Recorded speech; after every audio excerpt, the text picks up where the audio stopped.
اصل گفتگو کا آغاز کروں یہ نکتہ واضح ہو جانا چاہیے کہ نبی اکرم صلی اللہ علیہ وسلم نے دو اعتبارات سے مشابہت کا ذکر کیا ہے. موجودہ امت مسلمہ یعنی ہم امت محمد صلی اللہ علیہ وسلم اور سابقہ امت مسلمہ یعنی بنی اسرائیل. السلام علیکم سامعین، آپ لوگ ڈاکٹر اسرار احمد صاحب کے اور بیانات سننا چاہتے ہیں تو ہمارے چینل کو سبسکرائب ضرور کرتے ہیں. اما بعد فقد قال اللہ تبارک و تعالی کما ورد فی سورۃ بنی اسرائیل اور سورۃ الاسراء. معزز حاضرین اور محترم خواتین، السلام علیکم ورحمۃ اللہ وبرکاتہ. میری آج کی گفتگو کا عنوان امت مسلمہ کا ماضی، حال اور مستقبل. تو میں اس بات کو آپ کے سامنے عرض کرنے میں کوئی باک محسوس نہیں کرتا کہ اصل میں یہ مضمون مجھ پر کھلا ہے نبی اکرم صلی اللہ علیہ وسلم کی ایک حدیث کے ذریعے سے. گویا کہ وہ میرے لیے کلید بن گئی، اس خزانے کو کھولنے کے لیے چابی کا کام دیا. وہ حدیث ہے عبداللہ ابن عمرو بن العاص رضی اللہ تعالی عنہما سے کہ حضور صلی اللہ علیہ وسلم نے فرمایا میری امت پر بھی وہ تمام حالات وارد ہو کر رہیں گے جو بنی اسرائیل پر آئے، بالکل ایسے ہی جیسے کہ ایک جوڑے کی دو جوتیاں ایک دوسرے کے مشابہ ہوتی. اس حدیث نے ایک دم میرے لیے امت مسلمہ کے ماضی، حال اور مستقبل کو سمجھنا ممکن بنا دیا اور اس سمندر کو کوزے میں بند کرنے کا امکان مجھے نظر آیا. چنانچہ سن 74 کے رمضان مبارک میں نے ایک مقالہ لکھا حالت اعتکاف میں. وہ پھر بعد میں میثاق میں شائع ہوا، پھر کتابی شکل میں، کتابچے کی شکل میں شائع ہوا، انگریزی ترجمہ بھی شائع ہوا. آج میں اس موضوع پر آپ سے مخاطب ہوں. اس سے پہلے کہ میں اصل گفتگو کا آغاز کروں یہ نکتہ واضح ہو جانا چاہیے کہ نبی اکرم صلی اللہ علیہ وسلم نے دو اعتبارات سے مشابہت کا ذکر کیا ہے. موجودہ امت مسلمہ یعنی ہم امت محمد صلی اللہ علیہ وسلم اور سابقہ امت مسلمہ یعنی بنی اسرائیل. آپ میں سے بہت سے حضرات کے لیے تو بنی اسرائیل کے لیے یہ اصطلاح ہی بہت عجیب سی محسوس ہو رہی ہوگی. سابقہ امت مسلمہ تو یہ اصل میں ہماری ناواقفیت کی وجہ سے ہے، ورنہ جیسے کہ غالب نے کہا تھا کہ ریختہ کے ایک تم ہی استاد نہیں ہو غالب. سنتے ہیں اگلے زمانے میں کوئی میر بھی تھا، تو ایسے ہم ہی واحد امت مسلمہ نہیں ہیں. ہم سے پہلے بھی ایک عظیم امت رہی ہے بنی اسرائیل. وہ حضرت موسیٰ کے امتی تھے، ہم حضرت محمد کے امتی ہیں صلی اللہ علیہ وسلم علیہ الصلوۃ والسلام. انہیں تورات دی گئی تھی، ہمیں قرآن دیا گیا ہے، اور قرآن مجید میں بار بار آتا ہے کہ اہل ایمان جس طرح قرآن پر ایمان رکھتے ہیں ایسے ہی تورات اور انجیل پر بھی ایمان رکھتے ہیں. یعنی اس بات پر ایمان کہ وہ اللہ کی کتابیں تھیں اگرچہ ان میں تحریف ہو گئی. پھر ذہن میں رکھیے اس امت میں 3 کتابیں نازل ہوئی ہیں، تورات، زبور اور انجیل. اس کے علاوہ بہت سے نبیوں کے صحیفے، اولڈ ٹیسٹمنٹ جو ہے عہد نامہ قدیم، کتنے انبیاء کے صحیفے اس میں شامل. یہ بھی نوٹ کیجئے کہ یہ وہ امت ہے جس کے لیے قرآن میں 4 مرتبہ آیا ہے کہ ہم نے انہیں تمام جہان والوں پر فضیلت دی تھی. 2 مرتبہ تو صرف سورہ بقرہ میں بین ہی انہی الفاظ میں آیت وارد ہوئی ہے، 6 رکوع کے شروع میں اور 15ویں رکوع کے شروع میں. یا بنی اسرائیل اذکروا نعمتی التی انعمت علیکم وانی فضلتکم علی العالمین. اے بنی اسرائیل یاد کرو میرے انعام و اکرام و احسان کو جو میں نے تم پر کیا، اور میں نے تمہیں تمام جہان والوں پر فضیلت دی. پھر جب سے یہ ایک امت کی شکل میں آئے، اس سے پہلے وہ ایک قوم تھے بنی اسرائیل، 12 قبیلے جو حضرت یعقوب علیہ السلام کے 12 بیٹوں سے چلے. قوم تھے وہ، امت نہیں تھے. امت تب بنے ہیں جب حضرت موسیٰ علیہ السلام کو تورات دی گئی. اس وقت سے لے کر 1400 برس ایسے گزرے ہیں اس امت میں کہ کوئی ایک لمحہ بھی نہیں تھا کہ کوئی نبی موجود نہ ہو. یہ جو چین ہے مسلسل انبیاء کی، آغاز بھی 2 رسولوں سے ہوا، موسیٰ اور ہارون علیہ السلام. اختتام بھی 2 پر ہوا، عیسیٰ اور یحییٰ علیہ السلام. اور دونوں کے درمیان سمجھیے کہ ڈور بندھی ہوئی ہے کہ اس میں کہیں کوئی رکھنا نہیں. بخاری شریف میں روایت ہے حضور کی صلی اللہ علیہ وسلم، کانت بنو اسرائیل تسوسہم الانبیاء کلما ہلک نبی خلفہ نبی۔ بنی اسرائیل کی سیاست، ان کے انتظامی معاملات انبیاء کے ہاتھ میں ہوتے تھے، جیسے ہی کوئی نبی فوت ہوتا تھا کوئی اور نبی اس کا خلیفہ بن جاتا تھا، جیسے حضرت داؤد، حضرت سلیمان۔ یہ دو مثالیں تو ہر انسان کو معلوم ہیں۔ بہرحال اس امت اور موجودہ امت مسلمہ، امت محمد صلی اللہ علیہ وسلم میں مشابہتیں دو اعتبارات سے بیان کی گئی۔ ایک اس اعتبار سے مسلمانوں تم میں بھی وہ ساری گمراہیاں پیدا ہوں گی جو سابقہ امت میں پیدا ہوئی۔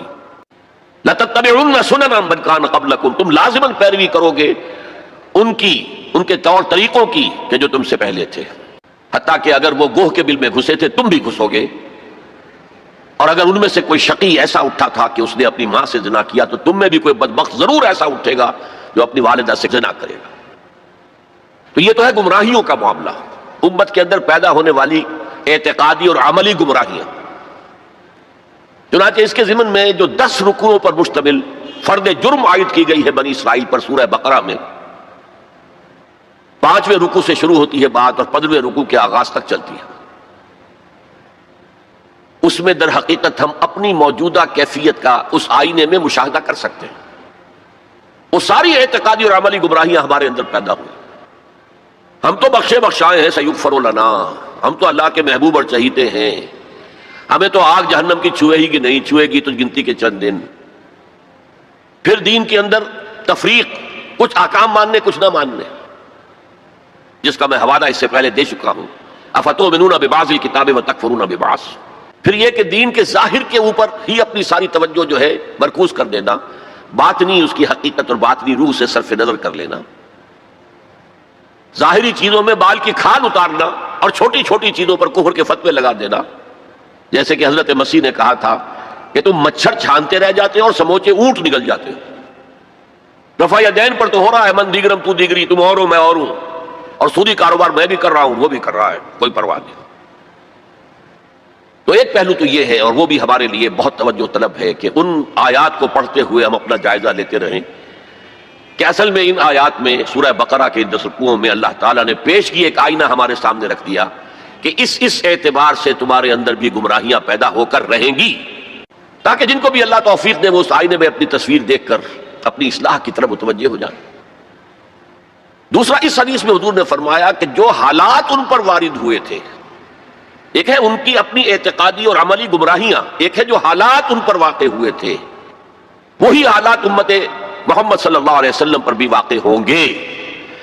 اور اس ضمن میں جو آپ نے تشبیہ دی ہے اس سے زیادہ فصاحت و بلاغت پر مبنی تمثیل یا تشبیہ ممکن نہیں۔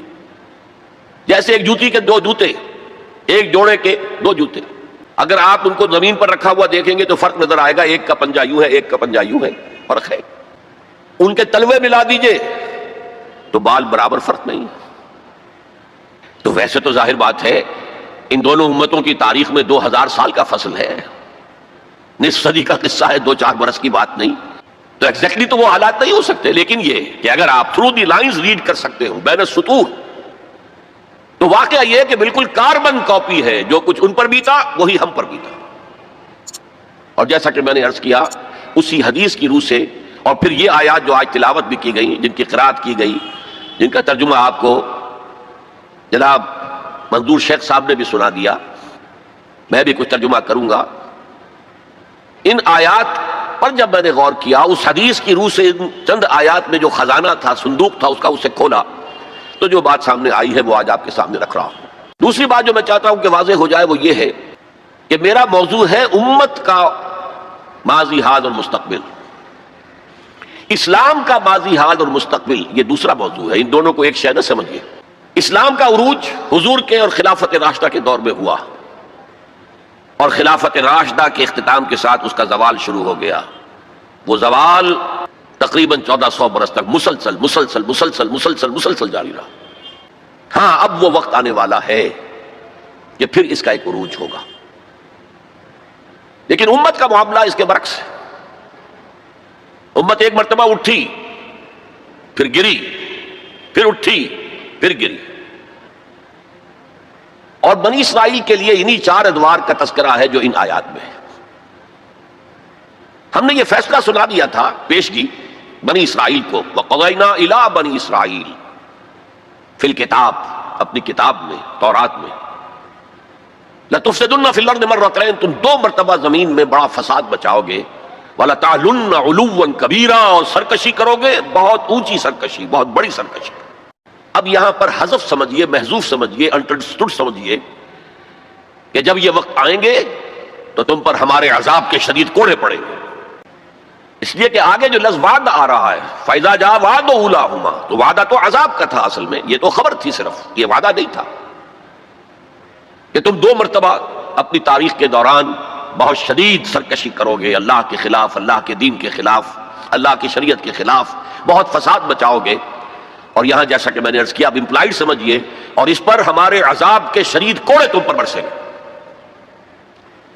فَإِذَا جَاءَ وَعْدُ أُولَاهُمَا، تو جب ان 2 وعدوں میں سے پہلے وعدے کا وقت آیا، یعنی عذاب کا وعدہ جو ہم نے تم سے کیا تھا، جو وعید دی تھی تمہیں، بَعَثْنَا عَلَيْكُمْ عِبَادًا لَنَا أُولِي بَأْسٍ شَدِيدٍ، ہم چڑھا لائے تم پر اپنے وہ بندے جو بہت جنگجو تھے، بہت وحشی تھے، بہت فوجی قوت کے حامل تھے، فجاسوا خلال الدیار، وہ تمہاری آبادیوں میں گھس گئے اور پھیل گئے، وکان وعدا مفعولا، اور وہ وعدہ جو ہے پورا ہو کر رہا۔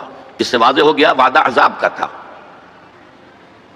ظاہر بات ہے کہ اس پہلے زوال سے یا پہلے سرکشی سے، اس سے قبل یقیناً کوئی دور اچھا تھا جس کے بعد یہ زوال آیا ہے۔ وہ دور ہے جو ان کی خلافت راشدہ سے تعبیر کیا جا سکتا ہے، حضرت طالوت، حضرت داؤد، حضرت سلیمان علیہ السلام کا دور، تقریباً 100 برس۔ یہ بعد میں تفصیل سے ذرا میں عرض کروں گا، اس لیے کہ ہمیں سابقہ امت مسلمہ کی تاریخ جو ہے اس کا بھی خاکہ ذہن میں رکھنا چاہیے، اس لیے کہ مستقبل میں اصل جو پیچ پڑنے والا ہے، جیسے پتنگوں کا پیچ پڑتا ہے، وہ انہی 2 امتوں کے مابین ہے بنیادی طور پر، اور اس کے پس منظر کو سمجھنے کے لیے دونوں کی تاریخ کا ایک خاکہ ذہن میں ہونا چاہیے۔ پھر فرمایا ثم رددنا لکم الکرۃ علیہم، پھر ہم نے لوٹا دی تمہاری باری ان پر، وامددناکم باموال وبنین، اور ہم نے تمہاری مدد کی مالوں کے ساتھ، اموال کے ساتھ اور بیٹوں کے ساتھ، وجعلناکم اکثر نفیرا، اور تمہاری تعداد تو وہ پہلے دور عروج کے مقابلے میں بھی زیادہ ہو گئی۔ ان احسنتم، اگر تم نے کوئی بھلائی کمائی، احسنتم لانفسکم، تو تم نے اپنے لیے کمائی، وَإِنْ أَسَأْتُمْ، اگر تم نے برائی کمائی، فَلَهَا، وہ بھی تمہارے اپنے نفس کے لیے ہے، اپنی جانوں کے لیے ہے۔ فَإِذَا جَاءَ وَعْدُ الْآخِرَةِ، پھر جب آیا دوسرے وعدے کا وقت، لِيَسُوءُ وُجُوهَكُمْ، پھر دیکھیے وہ الفاظ یہاں محذوف مانیے، بَعَثْنَا عَلَيْكُمْ عِبَادًا لَنَا أُولِي بَأْسٍ شَدِيدٍ، پھر ہم نے تم پر اپنے ایسے بندے مسلط کر دیے اور ایسے بندوں کو تم پر چڑھا لائے جو بڑے جنگجو تھے، بڑی قوت رکھنے والے تھے۔ تو یہاں اب اس کے بعد پڑھیے لِيَسُوءُ وُجُوهَكُمْ، تاکہ وہ تمہارے حلیے بگاڑ دیں، تمہارے چہرے بدل ڈالے۔ یہ تو لفظی ترجمہ یہی ہونا چاہیے، لیکن بامحاورہ کیا ہوگا؟ تمہارا حلیہ بگاڑ دیں۔ وَلِيَدْخُلُوا الْمَسْجِدَ كَمَا دَخَلُوهُ أَوَّلَ مَرَّةٍ، اور وہ داخل ہو مسجد میں، بیت المقدس کی مسجد میں جو حضرت سلیمان نے بنائی تھی، جیسے پہلی مرتبہ داخل ہوئے تھے۔ پہلی مرتبہ کے ذکر میں اس کا بیان نہیں آیا تھا۔ یہ قرآن مجید کا اسلوب ہے کہ مقابل کی چیزوں کو حذف کر دیا جاتا ہے تاکہ اختصار سے کام لیا جائے۔ وَلِيَدْخُلُوا الْمَسْجِدَ كَمَا دَخَلُوهُ أَوَّلَ مَرَّةٍ، پہلی مرتبہ جیسے وہ داخل ہوئے تھے۔ وَلِيُتَبِّرُوا مَا عَلَوْا تَتْبِيرًا، اور جس چیز پر بھی انہیں اختیار حاصل ہو جائے اسے برباد کر کے رکھ دیں، تباہ کر دیں۔ یہ ہے چند آیات جن میں بنی اسرائیل کے تاریخ کے، ان میں تو 3 ادوار کا ذکر ہے، لیکن ایک دور جو ہے ان کا امپلائڈ ہے کہ پہلے دور عذاب یا دور زوال سے پہلے ان کا ایک سنہری دور بھی تھا۔ اب ذرا میں چاہتا ہوں کہ بنی اسرائیل کی تاریخ کا ایک خاکہ ذہن میں جما لیں۔ 1400 قبل مسیح میں حضرت موسیٰ کو تورات ملی، تو 1400 قبل مسیح سے بنی اسرائیل ایک امت کی حیثیت سے ان کی تاریخ شروع ہوئی۔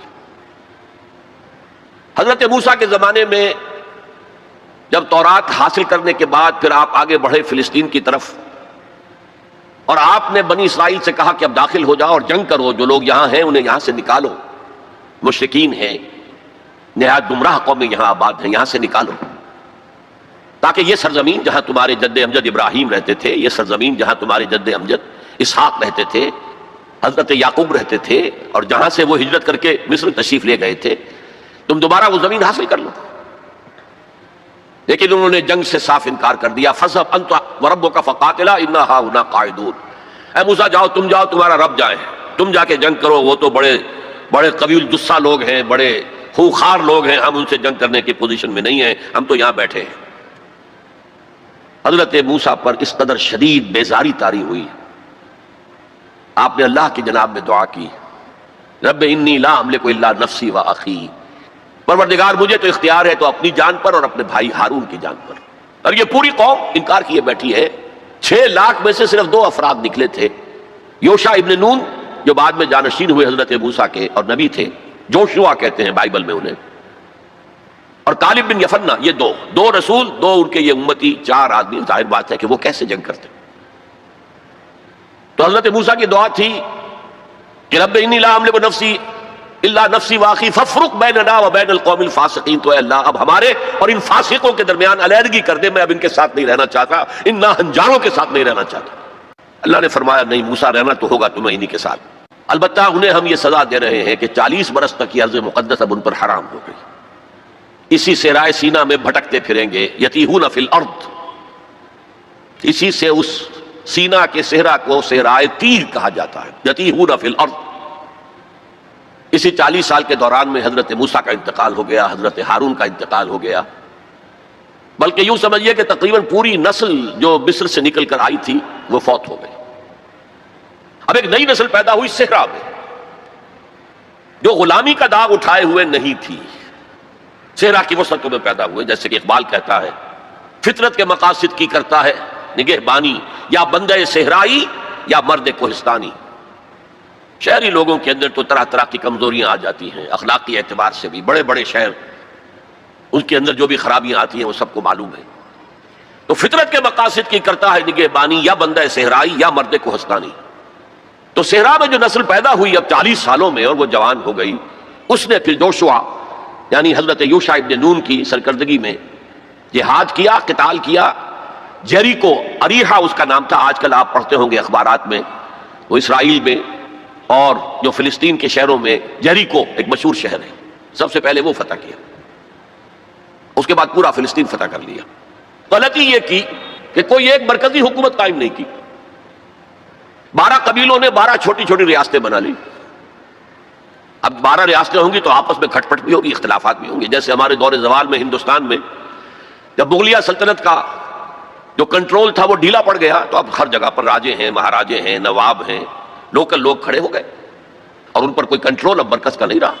پھر وہ آپس میں لڑتے بھی تھے، یہ آپس میں لڑتے بھی تھے، اور جو قریب کے مشرک قبائل تھے ان سے ایک دوسرے کے خلاف مدد بھی لیتے تھے، ان سے شادیاں بھی کی، ان سے خلا ملا بھی رکھا، مشرکانہ اوہام بھی پیدا ہو گئے، غلط رسومات بھی انہوں نے اپنے ان مشرک ہمسایوں سے سیکھ لی. تو پھر ان پر ایک سزا مسلط ہوئی، اور جو آس پاس کے مشرک قبائل تھے انہوں نے انہیں فتح کر کے انہیں اپنے گھروں سے نکال دیا. 300 برس اس کیفیت میں گزرے ہیں. اس کے بعد جب ان کا حال یہ ہو گیا کہ اپنے گھروں سے نکال دیے گئے، ان کے بیٹوں کو روک لیا گیا غلام بنانے کے لیے، تو پھر انہوں نے وقت کے نبی سے کہا کہ ہمارے لیے ایک بادشاہ آپ معین کر دیں، سپہ سالار معین کر دیں کہ ہم اس کی قیادت میں قتال کریں. وہ واقعہ قرآن مجید میں سورہ بقرہ میں تفصیل سے ہے، میں اس کی تفصیل میں نہیں جانا چاہتا. بہرحال اس کے نتیجے میں حضرت طالوت، پھر حضرت داؤد، پھر حضرت سلیمان، یہ 100 برس ہیں جن میں ان کو کہنا چاہیے کہ ان کا پہلا سنہری دور، جسے میں کہہ رہا ہوں ان کی خلافت راشدہ. یعنی فرق نوٹ کیجئے، ہماری خلافت راشدہ دور نبوت سے متصل ہے، کوئی فصل نہیں ہے اس کے مابین، لیکن ان کی خلافت راشدہ میں 300 برس کا فصل ہے. دور نبوت حضرت موسیٰ علیہ السلام کا 300 سے بھی تقریباً 350 برس وہ بھی شمار کر لیجئے جو صحرائے تیہ میں بھٹکتے ہوئے گزرے. بہرحال یہ 100 سال ان کے بڑے شاندار تھے. حضرت داؤد کی حکومت اور حضرت سلیمان کی حکومت تو اس اعتبار سے پوری انسانی تاریخ میں یونیک ہے کہ ہوا پر بھی انہیں کنٹرول دے دیا گیا، جنات ان کے تسلط میں آ گئے، اور پرندوں اور جانوروں کی بولیاں بھی ان کو سکھا دی گئیں. اس قسم کی حکومت تو اللہ نے کسی اور کو کبھی دی ہی نہیں. لیکن پھر اب ان کا دور زوال شروع ہوا.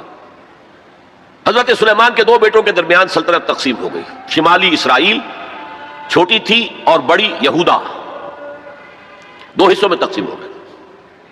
اور ان میں سوال آیا اخلاقی، مذہبی، اعتقادی، عملی، دنیا پرستی، دولت پرستی، مشرکانہ اوہام، غلط رسوم۔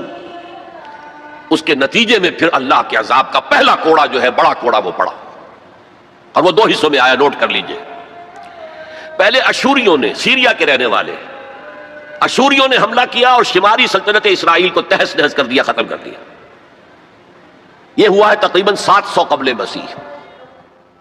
خلافت راشدہ ان کی ہے 1000 قبل مسیح سے لے کے 900 قبل مسیح تک، تو گویا کہ اس کے 200 برس کے بعد سلطنت اسرائیل ختم۔ سلطنت یہودا رہی، لیکن اس میں بھی وہ زوال جاری رہا۔ تو تقریباً 125 سال کے بعد پھر نیبوکڈنیزر کا جو حملہ آیا ہے، king of Babylonia, the Chaldean emperor, یہ علاقہ کلدانیہ کہلاتا ہے، اور یہی تو حضرت ابراہیم کا مولد ہے، جہاں ان کی ولادت ہوئی ہے، شہر ار، وہ اسی عراق میں ہے۔ عراق کا پرانا نام جو ہے وہ بیبیلونیا ہے، بابل۔ نیبوکڈنیزر نے جو حملہ کیا ہے، 6 لاکھ یہودی اپنی جگہ پر قتل کیے، اور 6 لاکھ کو قیدی بنا کر لے گیا، بھیڑ و بکریوں کی طرح جیسے ریوڑ ہانک کے لے جائے جاتے ہیں، لے جائے گئے 6 لاکھ بیبیلونیا لے گیا، وہاں انہیں قید کے اندر رکھا۔ یہ ان کا پہلا بہت ہی بڑا جو ہے اللہ کے عذاب کا دور تھا۔ اس میں اس نے یروشلم کی اینٹ سے اینٹ بجا دی، کوئی ایک انسان وہاں زندہ باقی نہیں رہنے دیا، اور حضرت سلیمان کی بنائی ہوئی مسجد کو اس نے مسمار کر دیا، اور اس میں 2 اینٹیں بھی سلامت نہیں رہی۔ قرآن میں جو سورہ بقرہ میں ذکر ہے، او کالذی مر علی قریۃ وہی خاویۃ علی عروشہا، یہ واقعہ حضرت عزیر علیہ السلام کا۔ وہ جب آئے، انہوں نے دیکھا یہ یروشلم کا یہ حال ہو گیا ہے، تو انہوں نے وہ الفاظ کہے، انا یحیی ہذہ اللہ بعد موتہا، یہ شہر جو اس طرح مر گیا، ختم ہو گیا، ایک متنفس زندہ نہیں، 2 اینٹیں سلامت نہیں، اللہ کیسے اس شہر کو دوبارہ آباد کرے گا؟ تو اللہ نے فاماتہ اللہ 100 عام، 100 سال کے لیے موت طاری کر دی۔ وہ واقعہ آپ نے پڑھا ہوگا، میں اس میں اب تفصیل میں نہیں جا سکتا۔ بہرحال اس کے 100 برس کے بعد تقریباً اب تاریخ نے ایک اور کروٹ لی۔ یہ فلسطین کے مشرق میں عراق، عراق کے مشرق میں ایران۔ ایران میں ایک زبردست شہنشاہ جو ہے وہ سامنے آیا، کیخورس یا سائرس، جسے ذوالقرنین بھی کہتے، 2 سینگوں والا، اس لیے کہ اس نے 2 ملکوں کو جوڑ کر ایک سلطنت بنائی تھی، پارس اور مادہ، ان دونوں کو جوڑ کر ایک سلطنت بنائی، عظیم ایرانی سلطنت، جس کا 2500 سالہ جشن منایا تھا وہ جو شہنشاہ ایران تھا، جو خواب دیکھ رہا تھا اسی اپنے دور کو واپس لانے کا۔ سائرس جو ہے اس نے حملہ کیا بیبیلونیا پر اور ان کی حکومت ختم کی۔ نیبوکڈنیزر کے جو بھی وہاں اس وقت وارث تھے، اور یہودیوں کو اجازت دے دی کہ اب تم جاؤ، جا سکتے ہو، جا کر اپنا معبد بھی دوبارہ تعمیر کر سکتے ہو۔ اس نے مدد بھی کی، اس کے جانشینوں نے بھی مدد کی، ساز و سامان بھی جاؤ بناؤ اور اپنی سلطنت میں دوبارہ آباد ہو جاؤ۔ اس وقت حضرت عزیر علیہ السلام کی دعوت توبہ، توبہ کی طرح، توبہ کرو، توبہ کرو، توبہ کرو، ریپینٹ ریپینٹ ریپینٹ، اصلاح کرو اپنے اعمال کی، اپنے عقائد کی۔ اور یہ دعوت مفید ہوئی، اور ایک رینائسنس ہو گیا، احیاء ہو گیا بنی اسرائیل کے اندر، مذہبی، روحانی، اخلاقی اعتبار سے ایک احیاء ہو گیا۔ چنانچہ اللہ تعالیٰ نے اب ان کی مدد کی، ان کو مال بھی دیے، ان کو اولاد بھی دی، ان کی تعداد بھی بہت بڑھ گئی، اور اب پھر ایک 100 سالہ ان کا دور آیا ہے جو بہت عظمت کا ہے۔ ثم رددنا لكم الكرة عليهم وامددناكم باموال وبنين وجعلناكم اكثر نفيرا۔ اس کو کہتے ہیں تاریخ میں مکابی امپائر۔ زمینی رقبے کے اعتبار سے یہ حضرت سلیمان کی سلطنت سے بھی بڑی تھی، اگرچہ میں ذکر کر چکا ہوں حضرت سلیمان کی حکومت کا کچھ اور ہی معاملہ تھا، وہ تو کسی اور کا ہوا ہی نہیں، لیکن زمینی رقبہ مکابی سلطنت کا حضرت سلیمان کی سلطنت سے بھی بڑا تھا۔ لیکن اس کے بعد پھر وہی ہوا، پھر وہی زوال، پھر اسی طریقے سے مشرکانہ اوہام عقائد کے اندر گھس گئے، بدعات، رسومات نئی سے نئی، اپنے آس پاس کے اڑوس پڑوس کے لوگوں سے چیزیں سیکھ سیکھ کر اپنے اندر داخل کرنا، دنیا پرستی، شہوت پرستی، پھر ان کے اوپر عذاب کے کوڑے برسے۔ یہ ہے وَإِذَا جَاءَ وَعْدُ الْآخِرَةِ بَعَثْنَا عَلَيْكُمْ عِبَادًا لَنَا أُولِي بَأْسٍ شَدِيدٍ لِيَسُوءُوا وُجُوهَكُمْ وَلِيَدْخُلُوا الْمَسْجِدَ كَمَا دَخَلُوهُ أَوَّلَ مَرَّةٍ۔ یہ مکابی سلطنت کے دور میں وہ ہیکل سلیمانی یا مسجد اقصی حضرت سلیمان کی دوبارہ تعمیر کر دی گئی تھی، اسے وہ کہتے ہیں سیکنڈ ٹیمپل۔ لیکن ان پر اب جو آئے کوڑے وہ یورپ سے آئے، پہلے گریکس آئے، Alexander the great and Seleucus, ان کی حکومت پر قائم رہی، انہوں نے روندا پاؤں تلے. پھر رومنز آ گئے، رومنز نے فتح کیا علاقہ. انہوں نے اس طرح کا نظام قائم کیا، براہ راست حکومت اپنی نہیں رکھی جیسے ہمارے ہاں ہوتا تھا انگریز کے دور میں، راجواڑے اور نوابوں کا علاقہ. نواب بیٹھے ہوئے لیکن اوپر ریزیڈنٹ ایک بیٹھا ہوا ہے، اصل پالیسی اس کے ہاتھ میں ہوتی تھی. اصل میں تو انگریز کی حکومت تھی لیکن دکھاوے کے لیے راجہ مہاراجہ اور نواب تھے.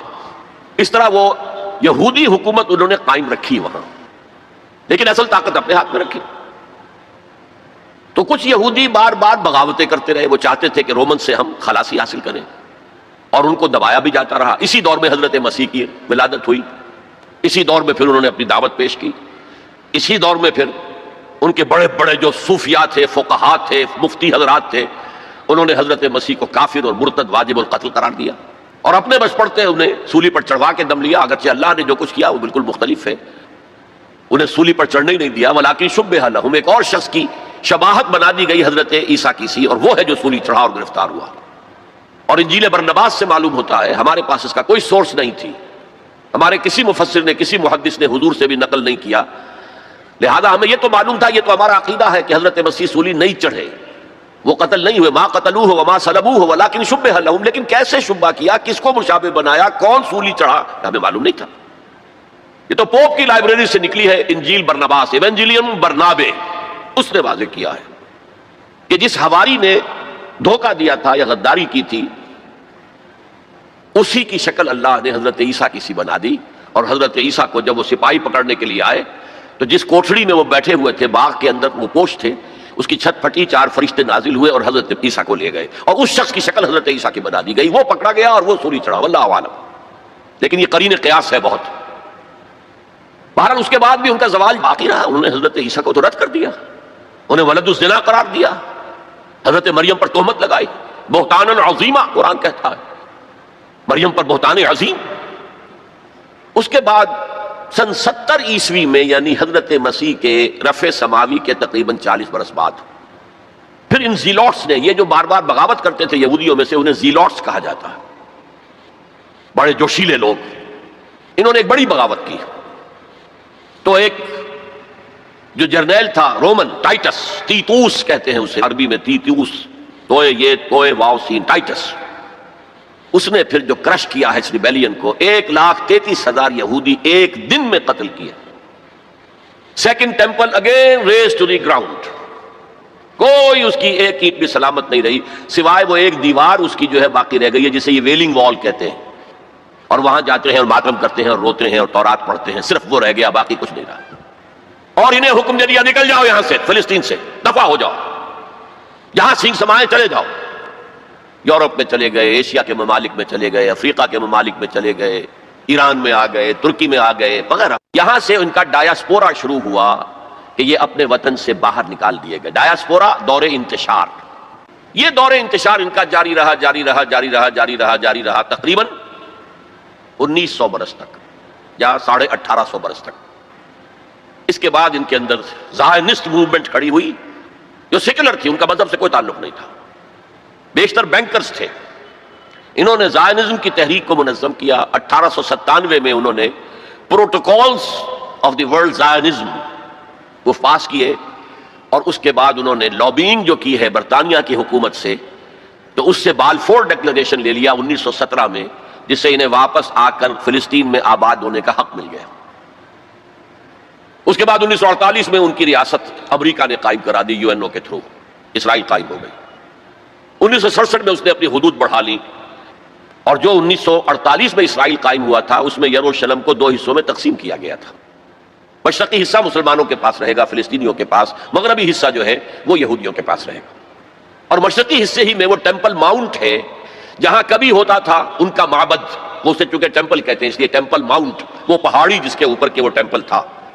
اور وہاں مسلمانوں کے دور میں وہاں پر مسجد اقصی بن گئی، اور وہاں پر وہ قبۃ الصخرہ، وہ چٹان جہاں سے حضور کا آسمانی سفر شروع ہوا تھا معراج کا، اس چٹان پر عبد الملک بن مروان جو بنو امیہ کا ایک بڑا خلیفہ تھا، بڑا بادشاہ تھا، اس نے یہ ڈوم بنائی جو آج آپ کو نظر آتی ہے ٹی وی کے اندر، ڈوم آف دی راک.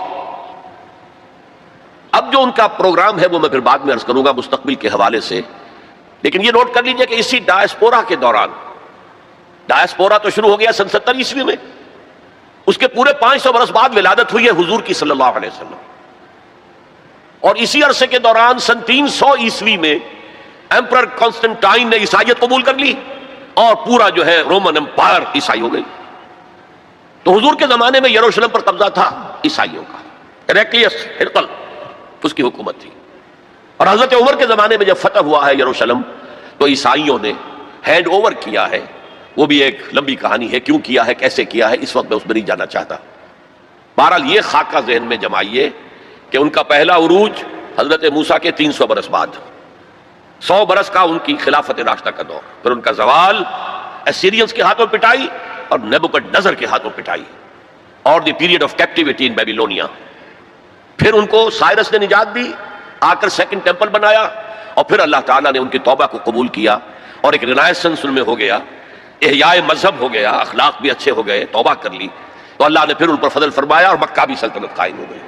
پھر زوال آیا، اس کے نتیجے میں پھر پہلے یونانیوں کے ہاتھوں پسوائے گئے، پٹوائے گئے، پھر رومیوں کے ہاتھوں پٹوائے گئے، پسوائے گئے، اور سن 70 عیسوی سے انہیں نکال دیا گیا۔ ڈائسپورا کا دور ان کا شروع ہو گیا، جو 1917 تک تو جاری رہا، لیکن یہ کہ اس کے بعد رفتہ رفتہ وہ آنے شروع ہو گئے، آباد ہونے شروع ہو گئے، وہاں پراپرٹیز خریدی بھی، دھاند اور یعنی دھاندلی اور دھونس سے بھی لیں، جو ہر طرح سے لیں، اپنے قدم جمائے۔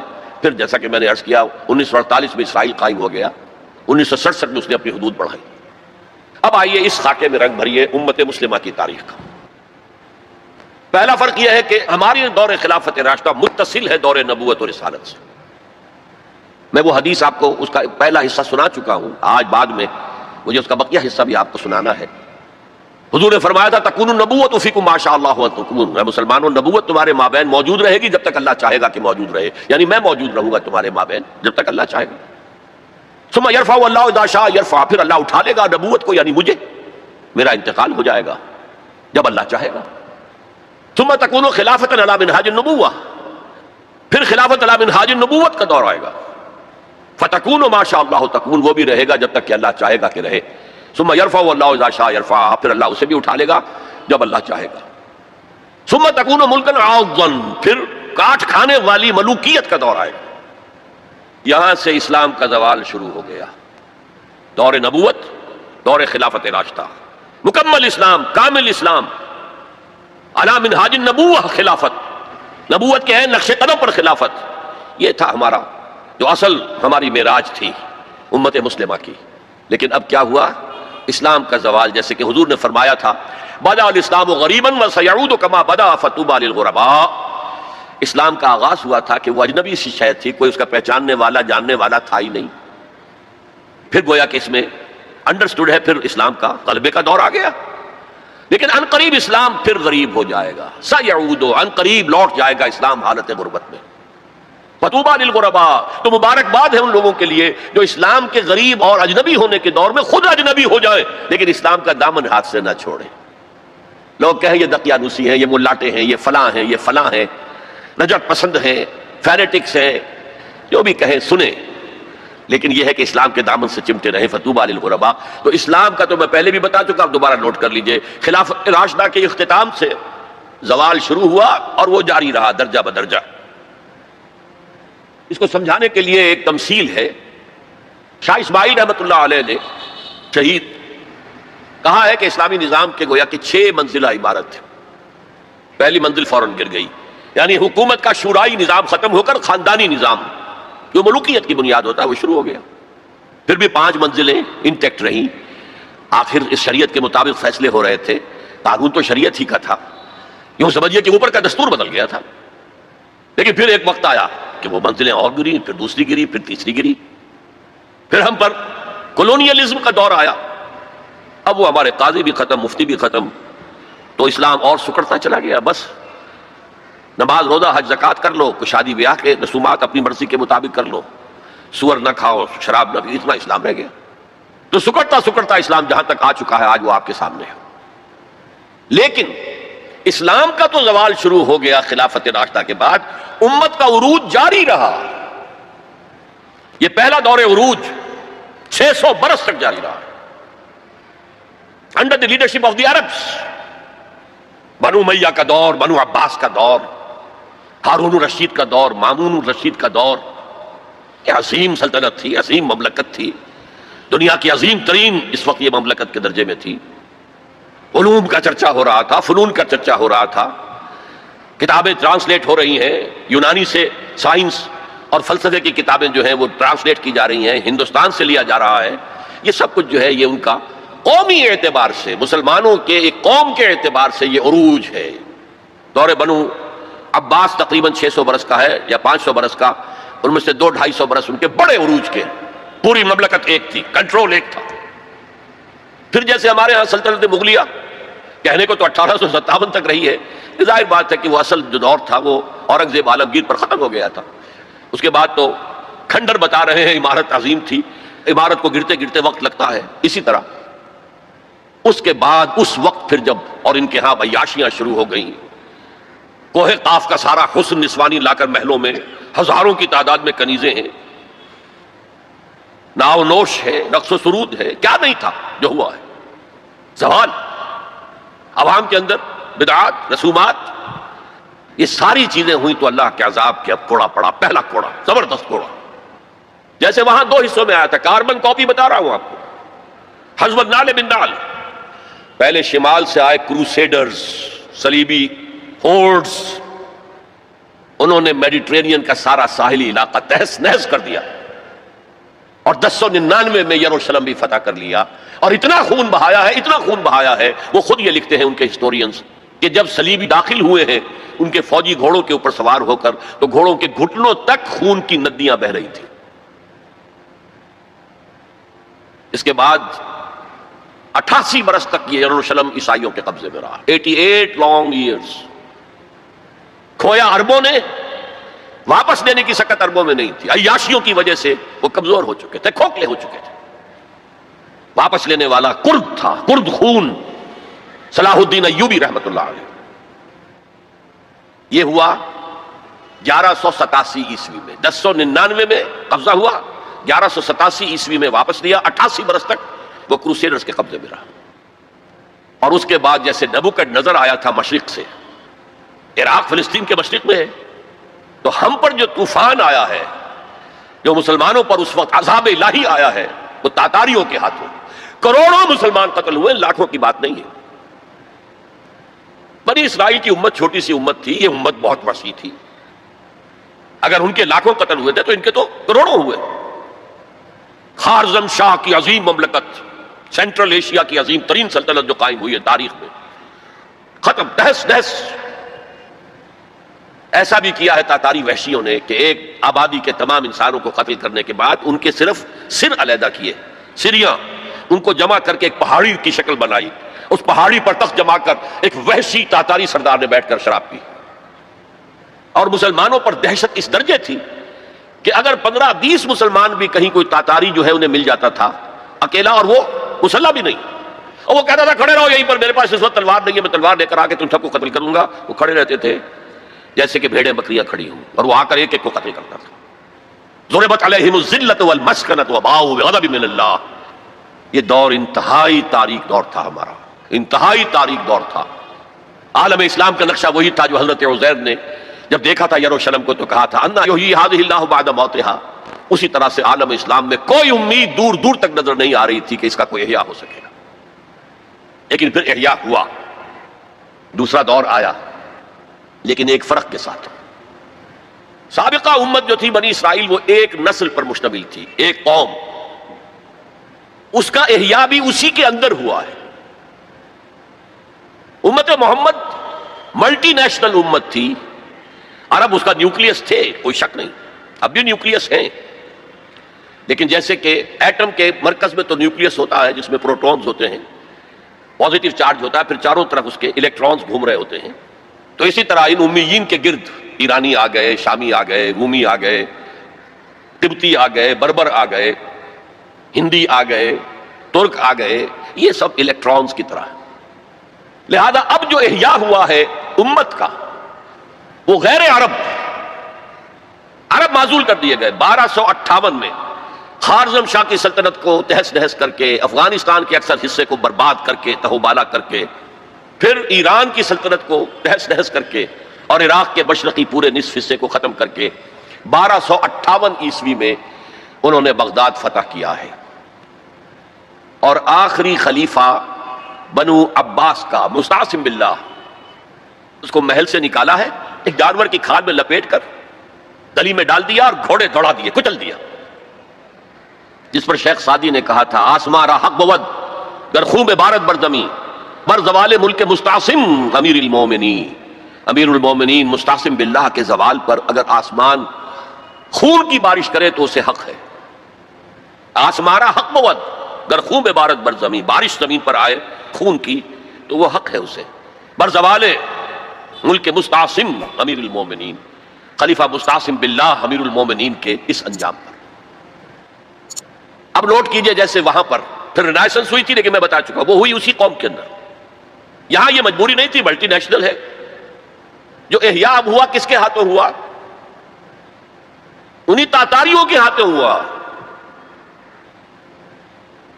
ہے، آیا فتنہ تاتار کے افسانے سے، پاسباں مل گئے کعبے کو صنم خانے سے، جنہوں نے کروڑوں مسلمانوں کو قتل کیا، اسلام نے انہیں فتح کر لیا، اسلام نے آیا۔ اب جو عالم اسلام کے اندر قوتیں ابھری ہیں، کوئی ایک مرکزی حکومت تو اس کے بعد نہیں بن سکی، اور عربوں کو اس وقت سے جو ڈپوز کیا گیا، معزول کیا گیا، امت مسلمہ کی قیادت ان سے چھین لی گئی۔ اور یہ وہ بات تھی کہ جو بالکل شروع میں سورہ محمد صلی اللہ علیہ وسلم کہہ دی گئی تھی، ان تتولوا یستبدل قوما غیرکم، اگر تم پیٹھ دکھا دو گے اس مشن کو جو ہم نے تمہارے حوالے کیا تو اللہ تعالیٰ تمہیں ہٹا کر کسی اور کو لے آئے گا۔ That happened in the mid 13th century of Christian era. Fall of Baghdad 1298۔ اب اس کے بعد وہ تاتاری ایمان لے آیا۔ اب تاتاریوں میں سے یہ سب ترک ہیں، ترکش ہورڈز، ترکان تیموری جنہیں ہم مغل کہتے ہیں، ترکان تیموری، انڈیا میں ان کی مملکت عظیم قائم ہوئی، ترکان صفوی ایران کے اندر ان کی مملکت قائم ہوئی، ترکان عثمانی اناتولیا کے علاقے سے وہ سردار جو تھا ترک سردار عثمان، اس نے آگے بڑھ کر حکومت ایک بنائی ہے، اور وہ جس طرح پھر پھیلی ہے، پورا مشرقی یورپ اس نے فتح کیا ہے۔ ترکوں نے قسطنطنیہ فتح کر کے پھر مشرقی یورپ میں ویانا تک کا جا کر محاصرہ کیا ہے، پورا مغربی ایشیا اس کے تحت آ گیا، پورا شمالی افریقہ اس کے تحت آ گیا۔ جو کبھی گریٹ رومن امپائر ہوتی تھی، بالکل اس پیمانے کی گریٹ آٹومان امپائر دنیا میں قائم ہوئی۔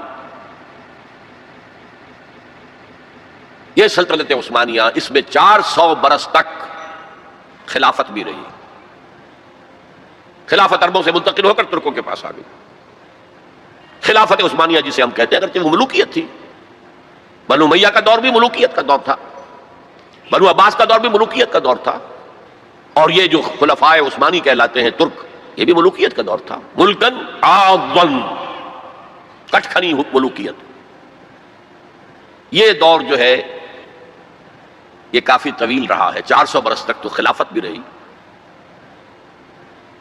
اس کے بعد پھر زوال آیا، سلطنت عثمانیہ بھی یورپ کا مرد بیمار بن گئی، زوال آتا ہے، ہر کمال را زوال ہے۔ جیسے کہ اسپینگلر ایک فلاسفر آف ہسٹری ہے، اور اس نے کہا ہے کہ قوموں کے عروج و زوال کا معاملہ عام انسانوں کے عروج و زوال کے مشابہ ہے۔ انسان پیدا ہوا، جوان ہوا، طاقت میں آیا، قوت میں آیا، جوش ولولہ، پھر ادھیڑ عمر ہوئی، پھر ڈھیلا پڑا، پھر بوڑھا ہوا، پھر بڑھ گیا۔ قومیں اسی طرح ابھرتی ہیں، طاقت پکڑتی ہیں، پورے اپنے شان پر آتی ہیں، جوبن پر آتی ہیں، پھر قومیں ڈھیلی پڑتی ہیں، اور قوموں کے اندر زوال آتا ہے۔ عربوں میں زوال آیا تو اللہ تعالیٰ نے ترکوں کے حوالے کر دیا۔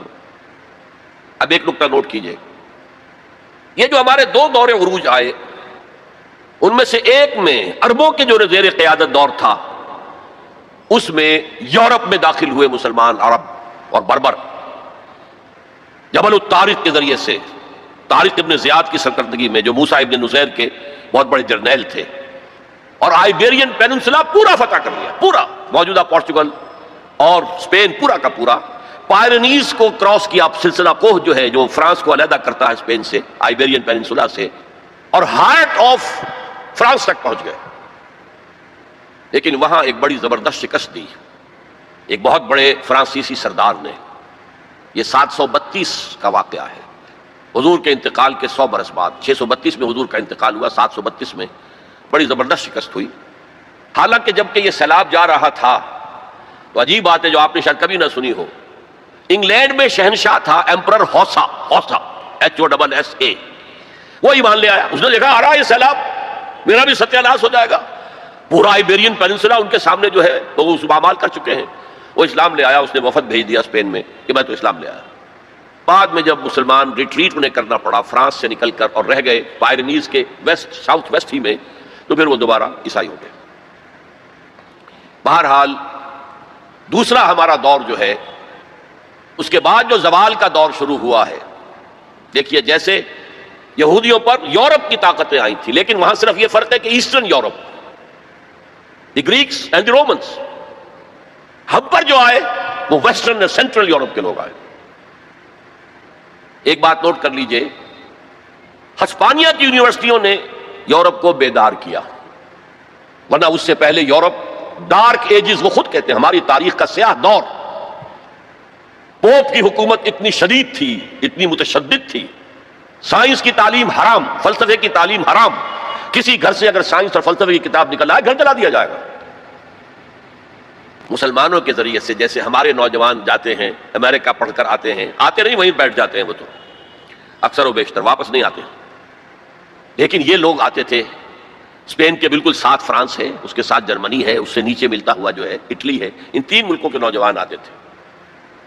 Universities of Toledo, university of Cordova قرطبہ، یونیورسٹی آف گریناڈا غرناطہ، یہاں سے پڑھ کر جاتے تھے. اسی کے تحت، اسی کے اثر کے تحت ریفارمیشن شروع ہوئی، اصلاح مذہب اور احیاء العلوم شروع ہوا. لیکن بدقسمتی سے اس پوری تحریک میں پوپ کے تشدد اور غلط طرز عمل کے رد عمل کے طور پر مذہب دشمنی آ گئی. چھوڑو مذہب کو، ہٹاؤ ان کو. اور یہودیوں نے اس جلتی آگ پر تیل کا کام کیا، سیکولرزم کا انجیکشن لگایا تاکہ مذہب اور ریاست علیحدہ ہو جائیں. اگر مذہب کا ریاست سے کوئی تعلق ہے تو پھر ہماری کیا حیثیت ہے؟ ہم تو یہودی ہیں، مائنیوٹ مائنورٹی ہیں. اگر مذہب علیحدہ، سیاست علیحدہ، ریاست علیحدہ، تو ہم بھی مکمل شہری ہیں، برابر کے حقوق ہیں ہمارے. یہ انہیں سوٹ کرتا تھا. پھر انہوں نے پوپ کا جب تک حکومت تھا تو سود ہر سطح پر، ہر نوعیت کا حرام تھا، یوزری بھی اور کمرشل انٹرسٹ بھی حرام. لیکن انہوں نے عیسائیت کے دو حصے کیے. جیسے ہمارے ہاں عبداللہ ابن سبا آیا تھا یہودی یمن سے، اور اسلام کا لبادہ اوڑھ کر اس نے مسلمانوں کے اندر الفتنۃ الکبریٰ پیدا کیا. اور اس وقت سے جو ہمارے ہاں شیعہ سنی کی تقسیم ہوئی ہے وہ آج تک ہے. اسی طریقے سے کرسچینٹی کو انہوں نے پھاڑ کر کیتھولسزم اور پروٹیسٹنٹزم کے اندر تقسیم کر دیا، اور پروٹیسٹنٹس جو ہیں ان کو اعلی کار بنایا. سب سے پہلا پروٹیسٹنٹ ملک برطانیہ. برطانیہ نے پوپ سے اپنا علیحدہ کیا، چرچ آف انگلینڈ علیحدہ قائم کر لیا. اپنا بینک سب سے پہلا قائم کیا، بینک آف انگلینڈ، یہودیوں کا بینک. بہرحال ان طریقے سے ان یہودیوں نے رفتہ رفتہ رفتہ رفتہ یورپ کو اپنے شکنجے میں کس لیا.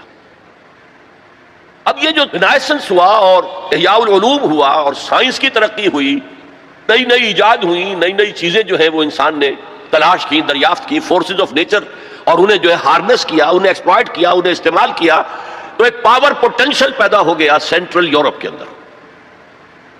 اور طاقت تو پھر اپنا نفوذ چاہتی ہے ادھر ادھر. کوئی طاقتور پہلوان ہو تو وہ ادھر بھی جاتا ہے کندھا مارے گا، ادھر بھی کندھا مارے گا، تو وہ تو طاقت کا ظہور وہ چاہتا ہے. لیکن نوٹ کر لیجئے، عالم اسلام کا پہرے دار سلطنت عثمانیہ بہت مضبوطی کے ساتھ کھڑے ہوئی تھی. یورپ اور افریقہ جانے کا راستہ بند، کہاں سے جائے؟ The great Ottoman empire standing at a sentinel, ایک سنتری کی حیثیت سے کھڑی. خشکی کے راستے جانا ممکن نہیں تھا. لیکن یہ کہ جو ہے اس سیلاب نے سینٹرل جو یورپ سے آیا ہے طاقت کا سیلاب، اس نے پہلے تو صفایا کیا. یہ دوسرا ڈاؤن فال ہمارا شروع ہو رہا ہے. سب سے پہلے صفایا کیا ہسپانیہ کا. 1492 میں فال آف گریناڈا، آخری مسلمان ریاست غرناطہ کی ختم ہو گئی 1492 میں. اس کے بعد تقریباً 10 سال کے اندر اندر ہسپانیہ کو پاک کر دیا گیا مسلمانوں سے. یا قتل کر دیے گئے، یا جلا دیے گئے، یا کچھ نے عیسائی بن کر جانے بچائیں، اور باقی کو جہازوں میں بھر بھر کر لے جا کر نارتھ افریقہ کے ساحل پر ڈمپ کر دیا، جاؤ دفاع. یہ ہے زوال ثانی ہمارا، اور اس کے اوپر اللہ کے عذاب کے کوڑے. ہسپانیہ 800 برس جہاں حکومت کی، مسلمان کا نام و نشان نہ رہا۔ 1492 میں ہوا تھا فال آف گریناڈا، 1498 میں واسکو ڈی گاما نے راستہ تلاش کر لیا مشرق کا، اوٹومان امپائر کو بائی پاس کر کے افریقہ کے مغربی ساحل کے ساتھ نیچے تک جا کر round the Cape of Good Hope, اور پھر وہاں سے مشرق کی طرف جزائر شرق الہند، جاوا، سماٹرا، ملایا، ہندوستان۔ اب یہ کولونیل پاورز اس راستے سے آئی۔ ہندوستان میں فرینچ بھی آئے، انگریز بھی آئے، پورچوگیز بھی آئے، لیکن باقی سب ختم ہو گئے، انگریز باقی رہا۔ مشرق بعید کے اندر ڈچ رہے، اور پھر یہ رفتہ رفتہ رفتہ رفتہ رفتہ رفتہ یہ پروسیس ہوتا ہوتا بڑھتا بڑھتا 20ویں صدی کے آغاز میں اپنے کلائمیکس کو پہنچ گیا، جب پہلی جنگ عظیم کے بعد سلطنت عثمانیہ ختم، حصے بکھرے، بلکانائزیشن جسے کہتے ہیں، بلقان کی ریاست میں یہ سب کیا تھی؟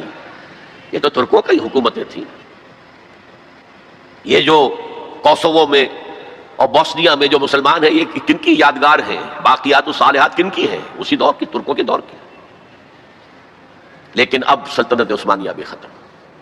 عربوں نے انگریزوں کی مدد کی، کرنل لارنس نے عربوں کو آمادہ کیا بغاوت پر، عربوں نے بغاوت کی، انگریزوں کی مدد کی، اور خود ہندوستان سے ہندوستانی فوج گئے انگریز کے تحت، اور انہوں نے جا کر انگریز کی مدد کی۔ جنرل ایلن بی کو قبضہ لے کر دیا یروشلم، اور جنرل ایلن بی نے جا کر ٹھوکر ماری تھی صلاح الدین ایوبی کی قبر کو، سلاڈین وی آر اگین ہیئر۔ یہ ہمارا زوال جو ہے انتہا کو پہنچ گیا پہلی جنگ عظیم کے بعد۔ وعدے کیے گئے تھے عربوں سے تمہیں آزادی دیں گے، لیکن ہوا کیا؟ اس سے بکھرے کر دیے، ٹکڑے کر دیے، یہ تمہارا، یہ میرا، یہ اس کا۔ عراق اور مصر ہمارے، برطانیہ کے، شام فرانس کا، لیبیا اٹلی کا، پھر الجزائر فرانس کا۔ یہ ساری تقسیم، بندر بانٹ۔ اس حدیث کا نقشہ سامنے آ گیا جو حضور نے ایک دفعہ صحابہ سے کہا، یوشک ان تداعی علیکم الامم، مجھے اندیشہ ہے کہ ایک وقت آئے گا کہ دنیا کی قومیں تم پر ایک دوسرے کو دعوت دیں گی، آئیے آئیے آئیے، یہ نرم کھانا موجود ہے، بہت اچھا نرم گرم، آؤ، میں ادھر سے کھاؤں گا تم ادھر سے کھاؤ۔ جیسے دسترخوان پر کھانا چن کر کوئی خاتون خانہ بلاتی ہے، جناب تشریف لائیے، اس طرح قومیں تم پر ایک دوسرے کو دعوت دیں گی۔ صحابہ گھبرا گئے، اب ان قلت نحن یومئذ یا رسول اللہ، حضور کیا یہ اس وجہ سے ہو جائے گا کہ ہم اس زمانے میں بہت قلیل تعداد میں رہ جائیں گے؟ فرمایا نہیں، بل انتم یومئذ کثیر، تعداد تو تمہاری بہت ہوگی، لیکن تمہاری حیثیت کیا ہوگی؟ کا غصاء السیل، جیسے سیلاب کے اوپر جھاگ ہوتا ہے، ایسے جھاگ بن کر رہ جاؤ گے، تمہاری حیثیت کچھ نہیں ہوگی۔ ولکن فیکم وہن، ایک بیماری پیدا ہو جائے گی جس کا نام وہن ہے۔ وہم نہیں، وہم کو جانتے ہیں آپ، سپرسٹیشن یا کچھ اور، وہن، واو ہا نون، وہن۔ اب اس مرض کا نام کبھی سنا نہیں تھا، پوچھا من وہن یا رسول اللہ؟ فرمایا حب الدنیا و کراہیت الموت، جب دنیا کی محبت تمہارے دلوں پر قبضہ کر لے گی اور موت سے تمہیں نفرت ہو جائے گی، بجائے اس کے کہ خوش آمدید کہو کہ نشان مرد مومن باتوں گویم جو مر گایا تبسم بر لب اوست، میں تمہیں بتاؤں مرد مومن کی نشانی کیا ہے؟ جب موت کا وقت آتا ہے اس کے ہونٹوں پر مسکراہٹ ہوتی، صورتحال بدل جائے گی، موت سے ڈرو گے، بھاگو گے، فرار کرو گے، اور دنیا کی محبت تمہارے دل میں پلا دی جائے گی۔ وہ حال عالم اسلام کا حصے بکھرے کر کے تقسیم کر دیا گیا۔ میں اسے اسلام کا ماضی قرار دے رہا ہوں۔ دو عروج، دو زوال، جیسے دو عروج وہاں تھے، دو زوال تھے۔ وہاں پہلے شمال سے آئے تھے اشوری، یہاں شمال سے آئے کروسیڈرز۔ وہاں مشرق سے آیا تھا نبوکڈنیزر، یہاں مشرق سے آئے تاتاری ہورڈز۔ پھر وہاں دوسرے دور میں وہاں یورپ سے طاقتیں آئیں، گریکس آئے، رومنز آئے، ہم پر یورپ کی دوسری طاقتیں آئیں، انگریز آئے، فرانسیسی آئے، اسپینیئرز آئے، اٹالینز آئے۔ یہ تمام طاقتیں ہیں کہ جنہوں نے کالونائز کیا مسلم ورلڈ کو۔ اب دیکھیے، میں ایک بات عرض کر دوں جو مجھے پہلے کہنی چاہیے تھی، یہ حال کس بلا کا نام ہے یہ معین نہیں ہو سکتا۔ اس لیے کہ ہر لمحہ ایک لمحے پہلے تو ماضی اور ایک لمحے بعد مستقبل. تو حال کیا ہے؟ حال کسے کہیں گے؟ جیسے آپ نے جیومیٹری میں پڑھا ہوگا، نقطہ کسے کہتے ہیں؟ پوائنٹ جس کی کوئی ڈائمنشن نہ ہو، نہ چوڑائی نہ موٹائی، کچھ نہیں. لائن کسے کہتے ہیں؟ جس کی صرف ایک ڈائمنشن ہے، لینتھ ہوگی، اس میں کوئی چوڑائی موٹائی نہیں ہوگی. تو یہی معاملہ حال کا ہے. ماضی اور مستقبل کے درمیان ایک یوں سمجھیے کہ ایک فرضی سی لائن ہے جسے ہم حال کہتے ہیں. لیکن یہاں امت مسلمہ کے معاملے میں پہلی جنگ عظیم پر جبکہ ہمارے زوال کا معاملہ انتہا کو پہنچ گیا، اس کے بعد سے لے کر اب تک کے دور کو میں حال قرار دے رہا ہوں. تقریباً 1 صدی، ابھی 10 سال کم ہے، جس کو میں امت کا حال قرار دے رہا ہوں. اس حال کے آغاز میں ہمارے حساس قومی شاعروں نے جو مرثیے کہے ہیں، ان میں سب سے نمایاں حالی تھا، مولانا حالی، الطاف حسین حالی. ان کی مسدس پڑھیے، اس کے سرنامے پر جو 2 اشعار لکھے ہیں، کس قدر درد ہے، کتنا کرب ہے اس میں. پستی کا کوئی حد سے گزر نہ دیکھے، اسلام کا گر کر نہ ابھر نہ دیکھے، مانے نہ کبھی کہ مد ہے ہر جزر کے بعد، دنیا کا ہمارے جو اتر نہ دیکھے. یہ مد و جزر میں تو جزر کے بعد مد آتا ہے، ہمارا تو اب جزر ہی جزر ہے، جزر ہی جزر ہے، مد کا کوئی سوال ہی نہیں. Beginning with the fall of Spain, 500 برس گن لیجئے، 1492 سے لے کر اور 1920 تک تقریباً سمجھیے یہ ہمارا زوال زوال زوال زوال زوال زوال زوال پٹائی. اب جو یہ ہے حال کا معاملہ، اس کا جو میری آبزرویشن ہے وہ یہ ہے، اس میں 2 پروسیس چل رہے ہیں سائیڈ بائی سائیڈ. جیسے قرآن مجید میں ہے سورہ رحمان میں، مرج البحرین یلتقیان بینہما برزخ لا یبغیان. چلائے اللہ نے 2 دریا، 2 روئیں چل رہی ہیں سمندر میں، ایک ٹھنڈے پانی کی رو ہے، گرم پانی کی رو ہے، سائیڈ بائی سائیڈ ہیں، انٹرمنگل کرتے نہیں، معلوم ہوتا درمیان میں کوئی انویزیبل پردہ ہے. بینہما برزخ لا یبغیان. اسی طرح ایک پروسیس تو رینائسنس کا ہے جو شروع ہو گیا تھا تقریباً پہلی جنگ عظیم کے کچھ 10 برس کے بعد، اور ایک یہ کہ ہمارا وہ ڈاؤن فال مزید بڑھتا جا رہا ہے، ہم اور گرتے جا رہے ہیں اور پستی میں جا رہے ہیں. یہ دونوں پروسیس ہیں جو ساتھ ساتھ شروع ہوئے. رینائسنس کا پروسیس کیا تھا؟ جیسے جیسے یورپین امپیریلزم کا بستر طے ہونا شروع ہوا middle of the 20th century میں، ہندوستان آزاد ہو گیا، پاکستان بن گیا، انڈونیشیا آزاد ہو گیا، مصریوں نے بھی اٹھا کر برٹشرز کو میڈیٹرینین میں پھینک دیا، الجزائر نے آزادی حاصل کر لی، شام سے فرانسیسی چلے گئے، وغیرہ وغیرہ. یہ بستر کولونیل بیڈ یہ رول ہو رہا ہے. اس سے مسلمانوں کو ایک اپنا ماضی یاد آیا. ہمارا بھی تو ایک نظام تھا نا. پہلا جو ہے رینائسنس کا عمل وہ تو تھا آزادی کی تحریکیں جو پوری دنیا میں چلی. سیوکارنو کی قیادت میں آزادی حاصل کی ہے انڈونیشیا نے، گاندھی اور کانگریس کی قیادت میں آزادی حاصل کی سب کانٹیننٹ نے، محمد علی جناح کی قیادت میں ہندوستان کا ایک حصہ انہوں نے اسلام کے نام پر علیحدہ کرا لیا. تو آزادی کی تحریکیں جو ہے یہ فرسٹ فیز تھی اس رینائسنس کا، تاکہ آزادی مل گئی. اس کے بعد یہ سیکنڈ فیز آیا. جب آزادی مل گئی تو ہمیں یاد آیا ہمارا بھی تو اپنا ایک نظام ہے نا، ہمارے بھی تو قوانین تھے. فوجداری قانون بھی ہمارا تھا، دیوانی قانون بھی ہمارا تھا، قانون وراثت بھی ہمارا تھا، قانون شہادت بھی ہمارا تھا، فیملی لاز بھی ہمارے تھے. تو ایک ارج پیدا ہوئی کہ اب جب کہ ہم آزاد ہو گئے ہیں اب ہمیں اپنا نظام قائم کرنا چاہیے. لہذا اسلامی نظام کے قیام کے لیے تحریکیں کراپ اپ ہوئی ہیں بیک وقت سائملٹینیسلی مختلف ممالک میں. مسجومی party of Indonesia, Jamaat Islami of the Indian subcontinent, فدائین اسلام ان ایران، الاخوان المسلمون ان ایجپٹ، اور ایجپٹ سے شروع ہو کر پورے عرب دنیا کے اندر، عباد الرحمان لبنان میں، سعید نورسی ترکی میں، وغیرہ وغیرہ وغیرہ وغیرہ. یہ تحریکیں ابھری ہیں اور ان کے اندر ایک جذبہ ابھرا ہے اپنے ماضی کی باز یافت، اسلام کو ایک نظام کی حیثیت سے قائم کرنا. انڈین سب کانٹیننٹ میں اسی نعرے کو اپنایا مسلم لیگ نے اور یہ نعرہ تھا جس کی وجہ سے 46 کے الیکشن میں مسلم لیگ کو وہ حیثیت حاصل ہو گئی کہ وہ مسلمانوں کی واحد نمائندہ جماعت قرار پائی، اور پھر بارگین کرنے کا پورا موقع اسے مل گیا۔ لیکن صرف پاکستان کی تحریک کے معاملے میں مذہب کو انووک کیا گیا، باقی کہیں نہیں۔ باقی لوکل نیشنلزم کھڑا ہوا ہے، عرب نیشنلزم، اس کے حوالے سے عربوں نے آزادیاں حاصل کی ہیں۔ عرب نیشنلزم آف ناصر اینڈ حافظ الاسد وغیرہ وغیرہ، عرب نیشنلزم، ملے نیشنلزم فار ایسٹ کے اندر۔ ترکی کا بھی جو حصہ مصطفیٰ کمال نے بچا لیا وہ ٹرک نیشنلزم کی بنیاد پر، اسلام کی تو جڑیں کھود دی اس نے وہاں۔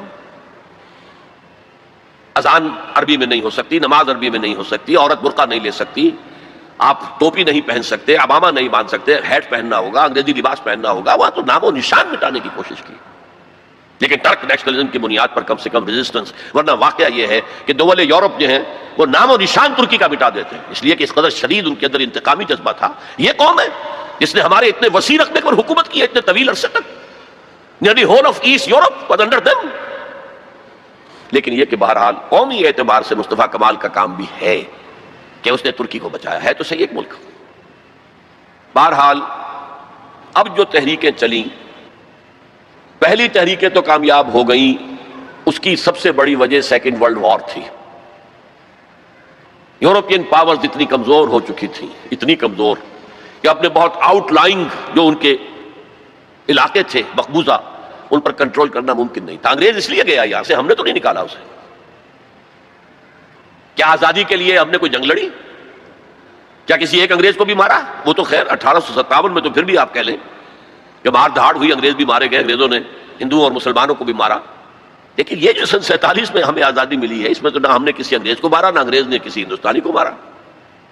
یہ تو وہ جو حالات کا تقاضا تھا، اور آپ کو معلوم ہے کہ سن 48 کا فیصلہ کیا ہوا تھا انہوں نے پہلے کہ وی شیل لیو انڈیا ان 1948، اس سے بھی ایک سال پہلے وہاں سے نکل گئے۔ اور دوسرا فیکٹر تھا انٹرنیشنل سین پر امریکہ جو ہے طلوع ہو گیا تھا، اور وہ آزادی کی تحریکوں کو سپورٹ کر رہا تھا۔ تو یہ مختلف فیکٹر سے آزادی کی ہماری تحریکیں تو کامیاب ہو گئیں، لیکن نظام اسلامی کے قیام کی کوئی تحریک آج تک کامیاب نہیں ہوئی۔ یہ ایک بہت بڑی فیلیور ہے، بہت بڑی فیلیور ہے، بہت بڑی فیلیور ہے، اور یہ ایک بہت بڑا تاریخ کے فلسفے کے اعتبار سے بہت بڑا عقدہ ہے جسے حل کرنا پڑے گا۔ ایسا کیوں ہوا ہے؟ میرے نزدیک اس کی دو وجوہات ہیں۔ ایک وجہ یہ ان تحریکوں نے یہ سمجھا کہ جب مسلمان ہیں تو ایمان تو ہے، عمل کی کمی ہے، لہذا عمل بہتر ہو جائے۔ They took it for granted، ایمان تو ہے، حالانکہ ایمان نہیں تھا، نہ ہے آج بھی۔ وہ ایک عقیدہ ہے، موروثی عقیدہ ہے، that's all۔ کنوکشن والا ایمان کہاں ہے؟ یقین والا ایمان کہاں ہے؟ اور نظام بدلنے کے لیے، نظام بدلنے کا مطلب ہے انقلاب برپا کرنا۔ انقلاب برپا کرنے کے لیے، اسلامی انقلاب کے لیے جس ایمان کی ضرورت ہے وہ زندہ ایمان ہونا چاہیے، زندہ ایمان، لیونگ فیتھ، برننگ فیتھ۔ اس کے بغیر یہ کام ممکن نہیں۔ تو ایمفیسس اسلام پر تو تھا، اسلامی نظام حیات پر تھا، لیکن ایمان پر نہیں تھا۔ نمبر دو، انہوں نے میتھڈالوجیز جو ہیں وہ جو موجودہ دنیا کی تحریکوں ہیں ان سے اخذ کی، بجائے اس کے کہ میتھڈالوجی اخذ کرتے محمد الرسول اللہ صلی اللہ علیہ وسلم کے طریقے سے، آپ کی سیرت سے اخذ کرتے، کیونکہ یہ کام انبیاء میں سے بھی صرف آپ کے ذریعے ہوا ہے، ایک مرتبہ ہوا تاریخ میں کہ ایک پورا نظام قائم ہو گیا۔ اور اس لیے میں نے نوٹ کرایا تھا اپنے پچھلے لیکچرز میں کہ حضور کے لیے 3 مرتبہ آیا هو الذی ارسل رسولہ بالہدی ودین الحق لیظہرہ علی الدین کلہ، اور کسی اور رسول کے لیے ایک دفعہ بھی نہیں آیا، نہ حضرت ابراہیم کے لیے، نہ حضرت موسیٰ کے لیے، نہ حضرت عیسیٰ کے لیے، نہ حضرت نوح کے لیے علیہ الصلوۃ والسلام۔ یہ کام حضور نے کیا اور ایک لائف سپین میں کیا، 20-22 برس۔ 610 میں وحی کا آغاز ہوا، 632 میں انتقال ہو گیا، 22 برس تھے۔ اور عرب میں تو جو انقلاب کی تکمیل ہے وہ سن 8 کے اندر ہو گئی تھی جب مکہ فتح ہو گیا۔ بعد کے دور کو تو آپ کہہ سکتے ہیں موجودہ جو ملٹری ٹرمینالوجی ہے، موپنگ اپ آپریشن، بس جہاں جہاں کوئی ریزسٹنس کے پاکٹس رہ گئے تھے ان کو صاف کرنا، ورنہ انقلاب کی تکمیل تو ہو گئی تھی فتح مکہ پر سن 8 ہجری میں۔ لہذا ہمیں سیرت محمدی صلی اللہ علیہ وسلم کو سورس ماننا چاہیے اس میتھڈالوجی کا۔ یہ دو غلطیاں ہوئی ہیں بالعموم ان تحریکوں سے، لیکن بہرحال سبق سیکھ کر آگے چلنا ہے، کوششیں کرنی ہیں۔ مجھے فیض کی ایک نظم بہت اچھی لگتی ہے، بہت اچھی لگتی ہے۔ میں نے بھی اپنی زندگی کے 10 سال جماعت اسلامی میں بسر کیے ہیں، پھر میں وہاں سے مایوس ہو کر نکلا ہوں۔ تو اسی زمانے میں یہ نظم اس کی آئی تھی، میں حیران ہوں، تو وہ تو اس قسم کی کسی کشاکش میں، کسی تحریک میں بالفعل تو کبھی شریک رہا ہی نہیں، وہ تو شاعر تھا ایک، لیکن نظم اس قدر عظیم ہے۔ یہ فصل امیدوں کی ہمدم اس بار بھی غارت جائے گی، سب محنت صبحوں شاموں کی اب کے بھی اکارت جائے گی، دھرتی کے کونوں کھدروں میں پھر اپنے لہو کی کھاد بھرو، پھر مٹی سینچو اشکوں سے، پھر اگلی رت کی فکر کرو، پھر اگلی رت کی فکر کرو، جب پھر ایک بار اجڑنا ہے، ایک فصل پکی تو بھر پایا، تب تک تو یہی کچھ کرنا ہے۔ Try and try again, try and try again, try and try again. بہرحال یہ تحریکیں جو ہے ابھی تک جماعتوں کی شکل میں ہیں، ان کا ایک نقشہ ہے، لیکن کامیابی نہیں ہوئی۔ اور تحریکوں کا معاملہ یہ ہوتا ہے کہ اگر تو وہ تحریک 25 30 40 50 سال کے اندر کامیاب ہو جائے تو ہو جاتی ہے، ورنہ اس کو بڑھاپا طاری ہو جاتا ہے۔ وہ تو جیسا کہ میں نے اسپینگلر کا بھی آپ کو بتایا، یہ فلسفہ تاریخ کا ایک نقطہ نظر ہے۔ تہذیبیں بھی جوان ہوتی ہیں، قوت پکڑتی ہیں، پھر مر جاتی ہیں۔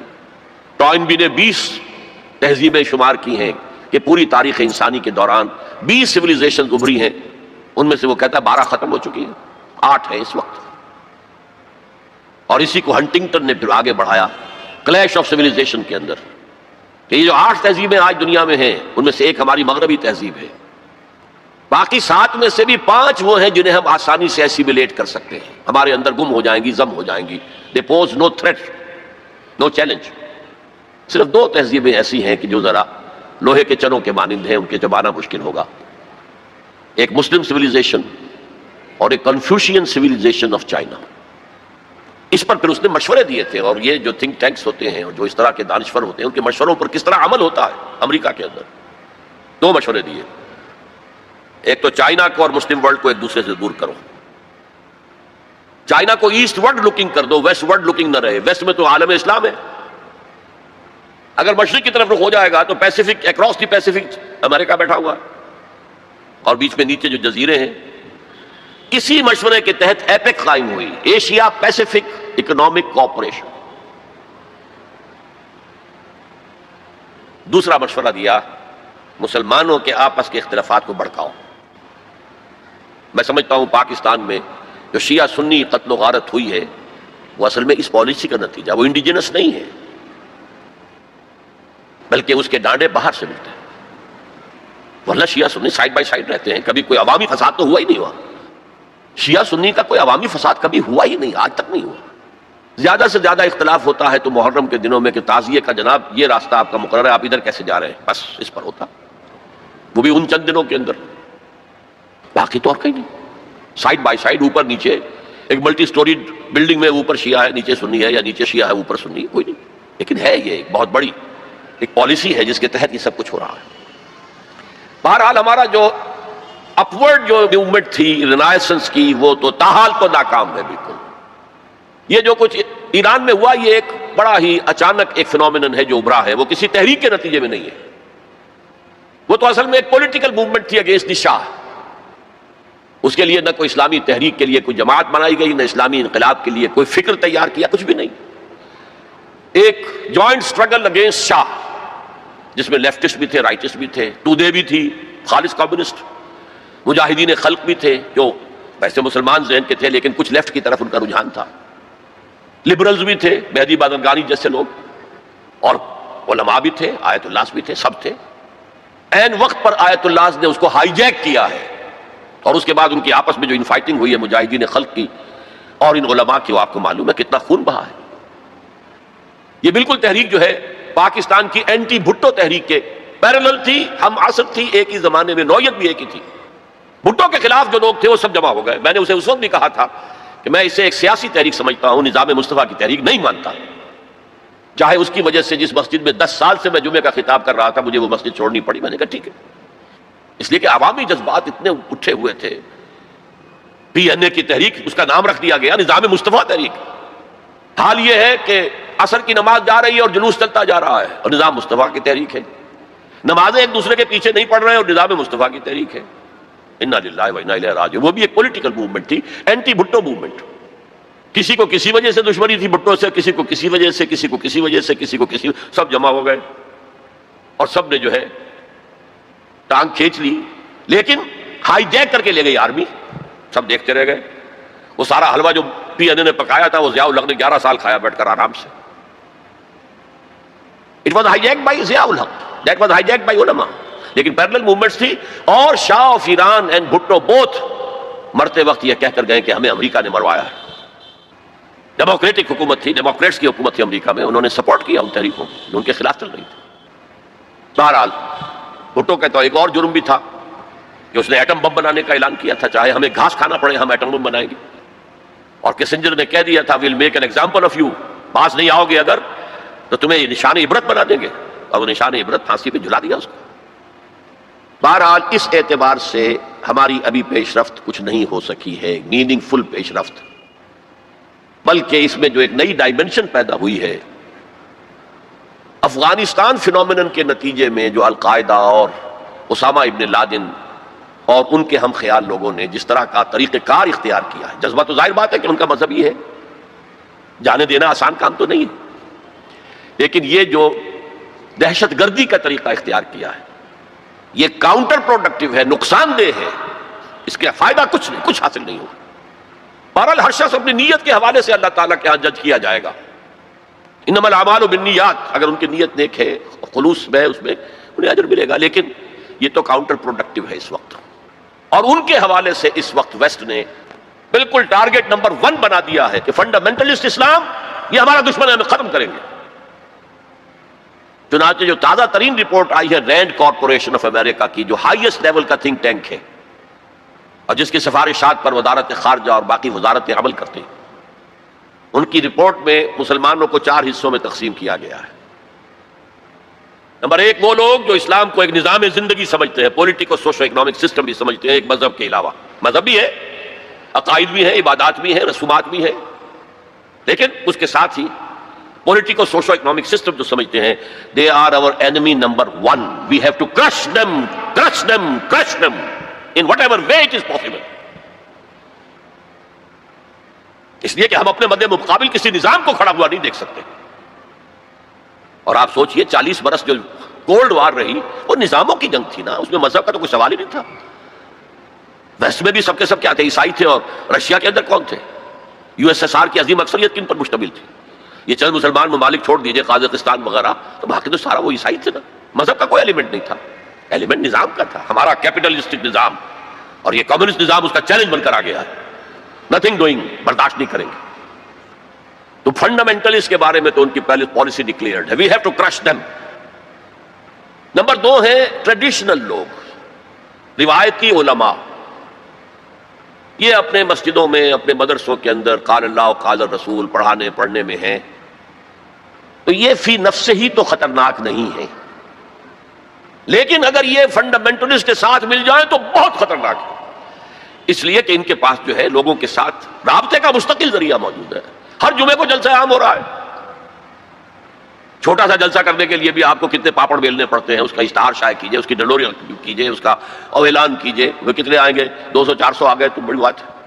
یہاں وہ کچے دھاگے سے بندے آ رہے ہیں، نہا دھو کر، کپڑے بدل کر، عطر لگا کر چلے آ رہے ہیں، تو یہ ہے کہ بہت خطرناک ہے یہ، اگر مل جائے فنڈامنٹلسٹ تو انہیں دور رکھنا ایک دوسرے سے، اور ان کے آپس کے اختلافات کو بھڑکانا ہے تاکہ یہ کبھی متحدہ قوت نہ بن سکے ٹریڈیشنل۔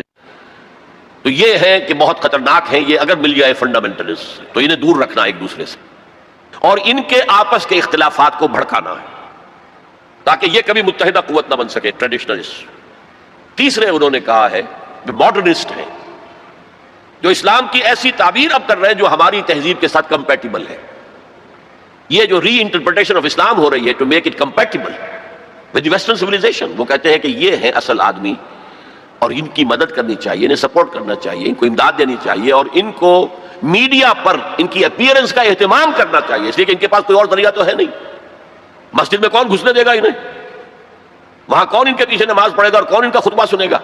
جوتے لگ جائیں گے. لہذا ان کو جو ہے میڈیا پر لاؤ، اور اس پر عمل ہو رہا ہے. اور آخر اس نے کہا جو خالص سیکولر مسلمان ہے وہ تو ہمارے ہی ہے، اس میں تو کوئی اشکال ہی نہیں ہے. جو یہ سمجھتے ہیں کہ اسلام نام ہے نماز روزہ حج زکوٰۃ کا، عقائد کا، کچھ رسومات کا، عقیقہ ہے، شادی میں ایجاب و قبول ہے، مردہ کو دفنانا ہے، کفنانا ہے، بس کوئی کرتے رہیں گے، ہمارا تو کوئی ان سے جھگڑا نہیں ہے. باقی وہ اس کو کوئی سیاسی نظام، اس کو کوئی معاشی نظام، کوئی معاشرتی نظام سمجھتے ہی نہیں، سیکولر ہے. لہذا ان دونوں طبقات کو سپورٹ کرو، اور یہ جو دو طبقات پہلے ہیں ان کے خلاف جدوجہد کرو. یہ ہے موسٹ ریسنٹ پالیسی ایڈوائز جو دی گئی ہے امریکہ کی حکومت کو. بہرحال میں نے کہا تھا کہ ایک طرف تو رینائسنس کی تحریک چل رہی ہے، اس کے بارے میں اپنا تجزیہ پیش کر دیا. دوسری طرف ہمارے زوال کا عمل اور گہرا اور گہرا اور گہرا ہوتا چلا گیا. اس زوال کے بڑے بڑے لینڈ مارک کیا ہیں؟ 1967 وار میں عربوں کو ایسی ہزیمت ناک شکست ملی ہے، ایسی ہزیمت ناک شکست کہ شرم سے سر جھکائیں قیامت تک، تب بھی وہ داغ نہیں دھویا جا سکتا. ہاں مصریوں نے دھو دیا تھا 1973 کی جنگ میں، لیکن اردن، شام اور اسرائیل نے جھپٹا مارا، ادھر سے لیا سینائی پیننسلا، ادھر سے لے لیے گولان ہائٹس، ادھر سے پورا ویسٹ بینک جو اب تک جارڈن کے پاس تھا، اور ایسٹ یروشلم بھی گیا، اب ان کے قبضے میں ہے.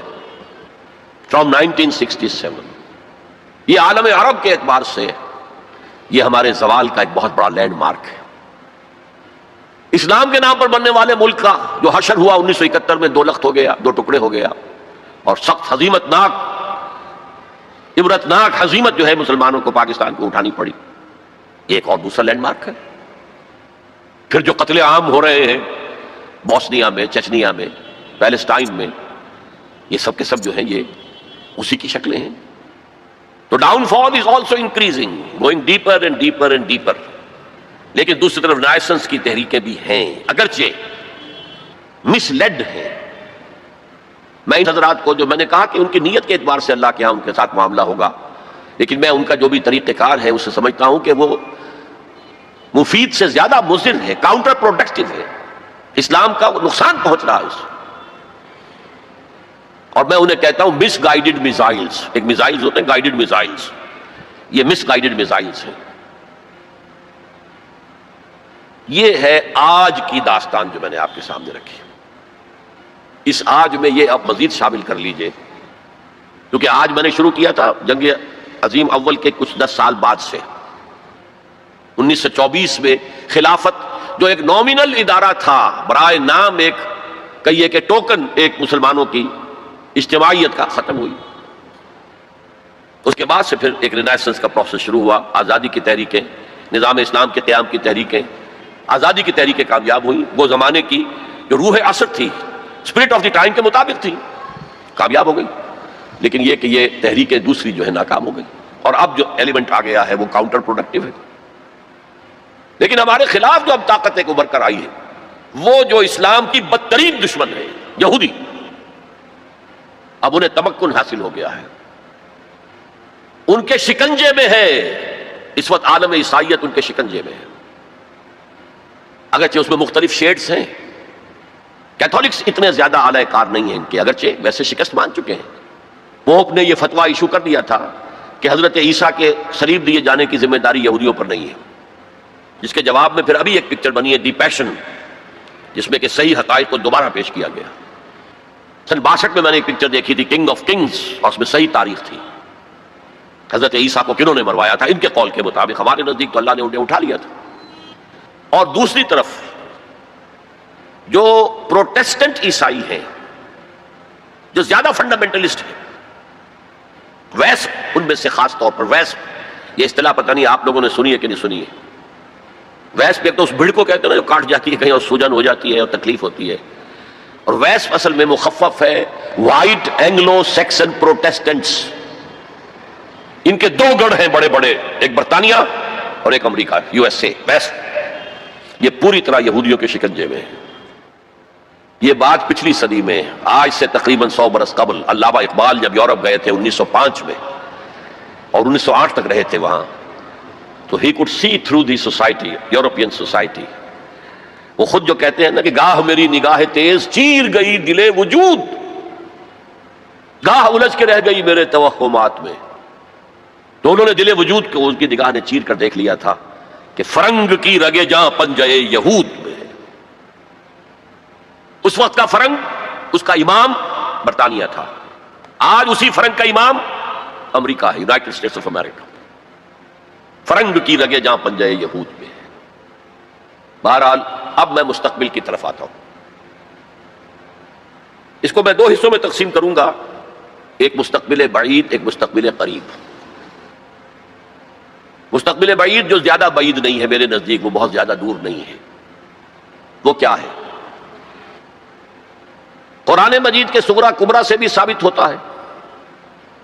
پوری وضاحت کے ساتھ قرآن میں یہ نہیں ہے، لیکن صغرا کبرا قرآن میں موجود ہے، جس کا لازمی نتیجہ ہے جو میں ابھی آپ کے سامنے رکھوں گا. اور احادیث نبویہ سے بڑی وضاحت کے ساتھ ثابت ہے کہ قیامت سے قبل پوری دنیا میں، پورے گلوب پر دین حق اسی طرح غالب آئے گا جیسے کہ حضور کی جد و جہد کے نتیجے میں جزیرہ نما عرب میں غالب آیا تھا. قرآن میں صغرا کبرا کیا ہے؟ 3 دفعہ کہا کہ ہم نے بھیجا ہے محمد کو صلی اللہ علیہ وسلم دین کو غالب کرنے کے لیے. وہ آیت نے بار بار کوٹ کی ہے. 5 دفعہ کہا ہے کہ ہم نے بھیجا ہے محمد کو پورے عالم انسانیت کے لیے. سب سے اہم آیت ہے سورہ سبا کی نمبر 28 آیت، وَمَا أَرْسَلْنَاكَ إِلَّا كَافَّةً لِلنَّاسِ بَشِيرًا وَنَذِيرًا. اے محمد ہم نے آپ کو نہیں بھیجا مگر پوری نوع انسانی کے لیے بشیر اور نذیر بنا کر. اب اس صغرا کبرا کو جوڑیے. جب تک پوری دنیا پر دین حق اسی طرح غالب نہ ہو جیسے کہ حضور نے عرب میں کر دیا تھا، حضور کا مقصد بعثت ہنوز شرمندہ تکمیل ہے. اور یہ ممکن نہیں ہے کہ دنیا ختم ہو جائے اور حضور کا مقصد بعثت جو ہے پورا نہ ہو. احادیث کے اندر وہ حدیث جو میں 2 دفعہ آپ کے سامنے لا چکا ہوں، پہلا دور نبوت، دوسرا خلافت علی منہاج النبوہ، تیسرا ملکن عاضن، چوتھا ثم تکون ملکن جبریا. پھر ملوکیت ہوگی مجبوری والی، غلامی والی. اب میں نہیں کہہ سکتا کہ اس وقت صحابہ نے اس کا کیا مطلب سمجھا ہوگا. یہ 2 ملوکیتیں علیحدہ علیحدہ حضور نے گنوا دی. آج ہم سمجھ سکتے ہیں کہ پہلی ملوکیت وہ تھی جس میں سلاطین اور ملوک مسلمان تو تھے، کلمہ گو تو تھے. پھر ہم ملکہ وکٹوریہ کے غلام ہو گئے. یہ ملکن جبریت، یہ پورے عالم اسلام کو جو رونق ڈالا تھا کولونیل پاورز آف یورپ نے، یہ اس کی طرف اشارہ ہے. یہ فرمایا یہ دور بھی رہے گا جب تک اللہ چاہے گا، پھر اللہ اسے بھی اٹھا لے گا. And the good news is ثم تکون خلافت علی منہاج النبوہ. پھر دوبارہ دنیا میں خلافت علی منہاج النبوہ کا نظام قائم ہوگا. یہ ہے وہ دور جو آنے والا ہے، مستقبل میں آئے گا، لازماً آئے گا. 2 پتنگیں ہیں اڑ رہی ہیں، ان کا پیچ پڑنے والا ہے بہت زبردست. ایک ہے نیو ورلڈ آرڈر جو حقیقت میں جیو ورلڈ آرڈر ہے. ایک ہے جسٹ ورلڈ آرڈر آف اسلام. مقابلہ انہی میں ہونا ہے. اور نتیجے میں بالآخر اسلامی خلافت گلوبل کی طرف تو دنیا جا ہی رہی ہے. گلوبلائزیشن. یہ ملکوں کے درمیان لکیریں تو تقریباً بے ایمانی ہو جائیں گی. ملٹی نیشنلز کی حکومت ہوگی اصل میں. تو باقی حکومتیں جو ہے تو انتظامی قسم کے وہ ایک ریجنز ہوں گے. جیسے کہ پہلی جنگ عظیم سے پہلے پوری امت مسلمہ ایک وحدت تھی. ہاں حکومت یہاں مغلوں کی ہے، وہاں صفویوں کی ہے، لیکن کہیں کسی پاسپورٹ کی ضرورت نہیں، کہیں کسی ویزا کی ضرورت نہیں. کوئی مغرب سے چل کر آتا ہے ابن بطوطہ اور پہنچ جاتا ہے ہندوستان تک، اور یہاں آ کر وزیر بن جاتا ہے. He is not the son of this world. امت کی وحدت برقرار تھی. یہ امت کی وحدت ختم ہوئی ہے فرسٹ ورلڈ وار کے بعد. المصر للمصریین، الشام للشامیین، العراق للعراقیین، یہ نعرے لگے ہیں امت کی وحدت کو پارا پارا کرنے کے لیے مغرب کے زیر اثر. یہ سب سے بڑی سازش تھی امت کی وحدت کو ختم کرنے کے لیے. بہرحال ایک تو یہ جس کی کے بارے میں حضور نے خبر دی کہ دوبارہ آئے گا خلافت علی منہاج النبوہ کا نظام. اور 2 حدیثیں آپ کو سنا دینا چاہتا ہوں جس میں حضور نے خبر دی ہے کہ اب جب یہ آئے گا تو گلوبل ہو. ایک حدیث ہے حضور صلی اللہ علیہ وسلم کے ایک غلام جنہیں آپ نے آزاد کر دیا تھا، حضرت ثوبان رضی اللہ تعالیٰ، ان کی روایت ہے. عن ثوبان رضی اللہ تعالیٰ عنہ قال قال رسول اللہ صلی اللہ علیہ وسلم ان اللہ زوالی الارض، اللہ نے میرے لیے پوری زمین کو لپیٹ دیا یا سکیڑ دیا، پوری زمین. فرائے تو مشارقہا و مغاربہا، میں نے سارے مشرق دیکھ لیے، سارے مغرب دیکھ لیے. وَإِنَّ أُمَّتِي سَيَبْلُغُ مُلْكُهَا مَا زُوِيَ لِي مِنْهَا، اور میری امت کی حکومت ان تمام علاقوں پر قائم ہو کر رہے گی جو مجھے زمین کو سکیڑ کر یا لپیٹ کر دکھا دیے گئے. اور یہ روایت کسی دوسرے تیسرے درجے کی حدیث کے ذخیروں میں سے نہیں ہے، مسلم شریف کی روایت ہے، درجہ اول کی کتب. اور دوسری حدیث وہ مسند احمد ابن حنبل کی ہے، مقداد الاسود عن المقداد الاسود رضی اللہ عنہ قال قال رسول اللہ صلی اللہ علیہ وسلم لا يقع على ظهر الارض بيت وبر ولا مدر الا ادخله الله كلمة الاسلام. اس روئے زمین پر نہ کوئی گھر رہے گا اینٹ گارے کا بنا ہوا، اور نہ کوئی خیمہ ہوگا جو کھانوں کا بنا ہوا، جس میں اللہ اسلام کے کلمے کو داخل نہ کرے.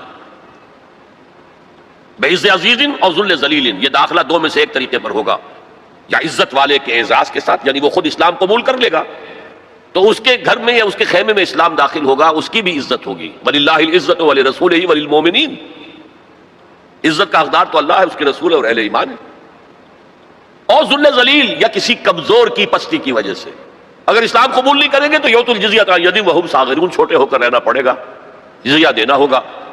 گویا کہ اسلام تو اس کے خیمے اور گھر میں بھی داخل ہو گیا، وہ خود محروم رہا. جب حضور نے یہ فرمایا تو حضرت مقداد پھر کہتے ہیں کہ میں نے کہا وَيَكُونَ الدِّينُ كُلُّهُ لِلَّهِ، تب ہوگی وہ بات جو سورہ انفال میں آئی ہے کہ دین کل کا کل اللہ کے لیے ہو جائے گا. تو یہ تو ہے مستقبل بعید، جس کا سارا دار و مدار میرے بیان میں حالات کے حوالے سے نہیں ہے. حالات میں ہمیں اس کے کوئی آثار نظر نہیں آ رہے، حالات بہت مایوس کن ہیں. لیکن حضور کی دی ہوئی خبریں ہیں، وَهُوَ صادق المصدوق، منطقی طور پر بھی میں ان کا قائل ہوں اور حضور کی ان احادیث کی روح سے بھی قائل ہوں. اس سے پہلے جو مستقبل قریب ہے، اس میں ابھی مسلمانوں پر بہت سخت دن آئیں گے، عذاب کا کوڑا اور شدید سے شدید تر ہوگا. اس کو یوں سمجھیے کہ وہ جو حدیث جس سے میں نے بات شروع کی تھی، حزب النعل بالنعل، تو باقی سارے عذاب تو کاربن کاپی ثابت ہو گئے. ادھر ایشورینس، ادھر کروسیڈرز، ادھر نیبوکڈنیزر، ادھر تاتاریز، ادھر گریکس اینڈ رومنز، ادھر بقیہ ویسٹرن اینڈ سینٹرل یورپ. یہ تو صاف صاف نظر آ گیا جو پچھلی صدی میں ہوا یہودیوں کے ساتھ. 6 millions of them decimated، ختم کیے گئے ہٹلر کے ہاتھوں. اس کی کاربن کاپی بھی تو آنے والی ہے، اور یہ آئے گی اربوں پر. آج اللہ کے دین کے سب سے بڑے مجرم عرب. کیوں؟ عام قاعدہ ہے جن کے رتبے ہیں سوا، ان کی سوا مشکل ہے. حضور کی ازواج سے کہا گیا کہ نہیں، اگر تم کوئی غلط حرکت کرو گی دوہری سزا ملے گی تمہیں. تمہارا رتبہ بہت اونچا ہے، تم نبی کے گھر میں آباد ہو. عربوں کو اللہ نے فضیلت دی کہ محمد ان میں سے تھے، رسول عربی ہیں صلی اللہ علیہ وسلم. یہ رتبہ بلند ملا جس کو مل گیا. ہر مدعی کے واسطے دار و رسم کہاں. پھر سب سے بڑی فضیلت کیا ہے؟ ان کی اپنی مادری زبان میں قرآن موجود ہے، اللہ کا کلام. ان کو قرآن کے سمجھنے میں کوئی دقت تو نہیں ہے. یہاں میں تو آپ سے کہتا رہا ہوں عربی سیکھیں، عربی سیکھیں، عربی سیکھیں، تاکہ قرآن کو اس کی اپنی اصل زبان میں اپنی آنکھوں سے پڑھ سکیں. وہاں تو ان کو تو ضرورت نہیں.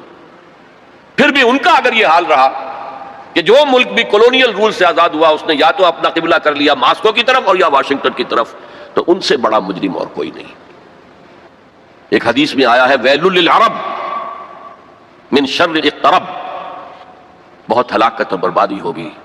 ایک مرتبہ ام سلمہ رضی اللہ تعالی عنہا نے، ام المومنین، پوچھا کہ یہ جو آپ فرما رہے ہیں کہ اتنی بڑی تباہی آئے گی، اتنے بڑے مسلمانوں کے اوپر برے حالات آئیں گے، تو عرب اس وقت کہاں ہوں گے؟ فرمایا العرب یومئذ قلیل، بہت کم رہ جائیں گے. بہت بڑی تباہی آنے والی ہے. اور اس کا نقطہ آغاز کیا ہوگا؟ ویسے تو ہے جو کچھ ہو رہا ہے فلسطین میں، اسے وہ 30 کروڑ عرب بھی دیکھ رہے ہیں اور باقی 100 کروڑ مسلمان باقی بھی دیکھ رہے ہیں. ٹک ٹک دیدم دم نہ کشیدم، وہ آئی سی جو ہے وہ بھی زیادہ آئی سی بن کر رہ گئی اور کچھ نہیں. کوئی کسی طرف سے احتجاج تک نہیں ہے. امریکہ شیرون کو مین آف دی پیس کا خطاب دے رہا ہے، صابرہ اور شتیلا کا قاتل درندہ، اور جو کچھ کر رہا ہے فلسطینیوں پر وہ آج ہم اپنی آنکھوں سے دیکھ رہے ہیں ٹیلی ویژن کے اوپر. کس طرح بلڈوزر آتے ہیں ان کے گھروں پر گھر، گھروں پر گھر گراتے چلے جاتے ہیں. کس طریقے سے F-16 اوپر دندن آ رہے ہیں، ہیلی کاپٹر دندن آ رہے ہیں. ان کے پاس کیا ہے؟ سوائے اپنی جان پیش کرنے کے سوسائڈ جو ہے اٹیک اس کے سوا کیا ہے؟ یا پہلے وہ صرف پتھر مارتے تھے، اینٹیں روڑے، اللہ اللہ کا سلام. تو یہ ضربت علیہم الذلۃ والمسکنۃ وباؤوا بغضب من اللہ، یہ تو پہلے ہی ہو چکا ہے. لیکن جن دو چیزوں پر یہودیوں کا اور west white Anglo Saxon Protestants کا اتفاق ہے، وہ ایجنڈا، 4 نکاتی ایجنڈے پر یہ متفق ہیں. نمبر 1، جلد از جلد وہ جنگ ہونی چاہیے جس کی خبر بائبل میں دی گئی ہے، ارمگیڈون. بائبل کی آخری کتاب ہے ریویلیشنز، مکاشفات یوحنا. یہ یوحنا جون جو ہے یہ حضرت یحییٰ نہیں، حضرت مسیح کے حواریوں میں سے ایک جون ہے، ان کے مکاشفات ہیں. اور اس میں یہ ہے کہ ایک بہت بڑی جنگ ہوگی تاریخ انسانی کی، ارمگیڈون. اور اگر آپ دیکھیں گے ڈکشنری میں تو لکھا ملے گا very big war which will be fought between the forces of good and evil before the end of this world. ارمگیڈون جلد از جلد ہونی چاہیے. نمبر 1، عراق پر حملہ اس کا نقطۂ آغاز ہے. آگے یہ سلسلہ کدھر بڑھتا ہے یہ ابھی دیکھنے کی بات ہے. نمبر 2، گریٹر اسرائیل قائم ہونا چاہیے تاکہ پوری دنیا کی یہودی آ کر سما جائے. ابھی تو اس چھوٹے سے اسرائیل میں تو ساری دنیا کی یہودی تو نہیں آ سکتی. اور یہ کہ فلسطینیوں سے اس ارض فلسطین کو پاک کیا جائے تاکہ نہ رہے بانس نہ بجے بانسری، یہ خودکش حملے بھی ختم ہو جائیں. یا انہیں سمندر میں پھینکو یا انہیں جارڈن کی طرف دھکیل دو، چلے جاؤ ادھر. نمبر 3، مسجد اقصی اور ڈوم آف دی راک قبۃ الصخرہ کو گرایا جائے. نمبر 4، ٹیمپل تعمیر کیا جائے، 3rd ٹیمپل، جس کی پوری تیاری کر چکے ہیں، جس کے پورے نقشے بن چکے ہیں، جس کے لیے اس کی جو بھی انٹرنل ڈیکوریشن ہوگی اس کے لیے سب کچھ تیار ہو چکا ہے. اور یہ انتفاضہ جو ریسنٹ شروع ہوا ہے یہ شیرون کے دورے کی وجہ سے کہ وہ مسجد اقصی میں داخل ہوا اور وہ دیکھ رہا تھا جگہ کہاں سے ہمیں فاؤنڈیشن بنانی ہے اور کیا کرنا ہے. 4 باتیں گنوائی میں نے. 5ویں بات ایک اور بھی ہے کہ جب 3rd ٹیمپل تعمیر ہو جائے تو تھرون آف ڈیوڈ لا کر وہاں پر رکھ دیا جائے. یہ مجھے پتا نہیں تھا، یہ تھرون آف ڈیوڈ ابھی حضرت داؤد کا تخت جو ہے کہیں محفوظ ہے. یہ پروٹیسٹنٹس کا ایک رسالہ نکلتا ہے دی ٹرمپٹ، فلاڈلفیا سے، امریکہ کے شہر فلاڈلفیا سے، دی فلاڈلفیا ٹرمپٹ. اس میں پتا چلا یہ ایک پتھر تھا جس پر بٹھا کر حضرت داؤد کی تاج پوشی کی گئی تھی. اسی پر حضرت سلیمان کی تاج پوشی ہوئی، اسی پر بعد میں ان کے اور جو بھی تھے حکمران ان کی تاج پوشی ہوتی رہی. وہ پتھر ٹائٹس نے جب گرایا ہے یروشلم کے اس 2nd ٹیمپل کو تو وہ اپنے ساتھ لے گیا. وہ روم پہنچ گیا، روم سے آئرلینڈ پہنچ گیا، کیتھولک ملک ہے بہت بڑا. وہاں سے اسکاٹ لینڈ آیا، وہاں سے انگلینڈ میں آ گیا اور اسے رکھ دیا گیا جو ان کی پارلیمنٹ کے ساتھ جو گرجا ہے. اور 14ویں صدی عیسوی میں اس کو ایک کرسی میں بلڈ کر دیا گیا سیٹ کی حیثیت سے. اب وہ تھرون ہے، اسی کرسی پر بٹھا کر انگریز جو بھی بادشاہ ہوئے اور جو ملکائیں ہوئی ان کی کورونیشن ہوئی ہے، وہ وہاں سے لا کر اب یہاں رکھا جائے گا. البتہ اس کے بعد ان کے ایجنڈے مختلف ہو جاتے ہیں. یہودی سمجھتے ہیں ہمارا مسیح آئے گا، وہ اس تخت پر بیٹھ کر دنیا پر حکومت کرے گا. اس کے لیے بھی سمجھ لیجئے ان کے مسیحا سے مراد کیا ہے. ان کے ہاں چلی آ رہی تھی پیشن گوئیاں کہ ایک مسیحا آئے گا جو تمہارے دلدر دور کرے گا، تمہیں عظمت تک پہنچائے گا. وہ حضرت مسیح آ گئے، انہوں نے مانا ہی نہیں. تو وہ پیشن گوئی جو ہے ابھی موجود ہے. The position is vacant. ابھی تک وہ مسیح نہیں آیا. They are waiting for their مسیح، اس لیے کہ مسیح کو تو مانا نہیں. اور عیسائیوں کا خیال ہے حضرت مسیح کا جو 2nd نزول ہوگا، 2nd کمنگ، تو وہ اس تخت پر بیٹھ کر حکومت کریں گے پوری دنیا پر. یہ ایجنڈا ہے. کوئی سبب معلوم ہو سکا ہے آج تک کہ عراق پر کیوں حملہ کیا گیا؟ اور کمال ہے کہ اس قوم نے پھر اسی شخص کو منتخب کر لیا. 9/11 کس نے کیا اس کی کوئی کبھی تحقیق ہوئی ہی نہیں، روک دیا گیا. جب شروع میں تحقیق شروع ہوئی تھی تو پہلے تو بیان آیا تھا بش کا کہ یہ لیک کیوں ہو رہی ہیں چیزیں اس سے، اور پھر سسٹم روک دیا گیا. یہ سارا جو معاملہ ہے history is going towards that direction. لیکن بہرحال اس میں جو مسجد اقصی کی شہادت کے بعد اور قبۃ الصخرہ کے گرانے کے بعد جو خون کھولے گا عرب نوجوانوں کا، اس کا آپ اندازہ نہیں کر سکتے. عرب کے اندر جوش تو اب بھی ہے، نوجوانوں میں بہت ہے. وہ ایک ایسی بات ہوگی کہ جس پر خون جوش کھائے گا، اور اس سے پہلے تو یہ حکمران کہ جو ویسٹ کے گماشتے ہیں یہ انہیں قتل کریں گے، بھونیں گے. اور پھر یہ کہ کرسچنز اور جیوز، اور انہیں جیوز میں سے اینٹی کرائسٹ بھی کھڑا ہو جائے گا، دجال. یہ مقابلے ہونے ہیں، لیکن میں اب تفصیل میں نہیں جانا چاہتا.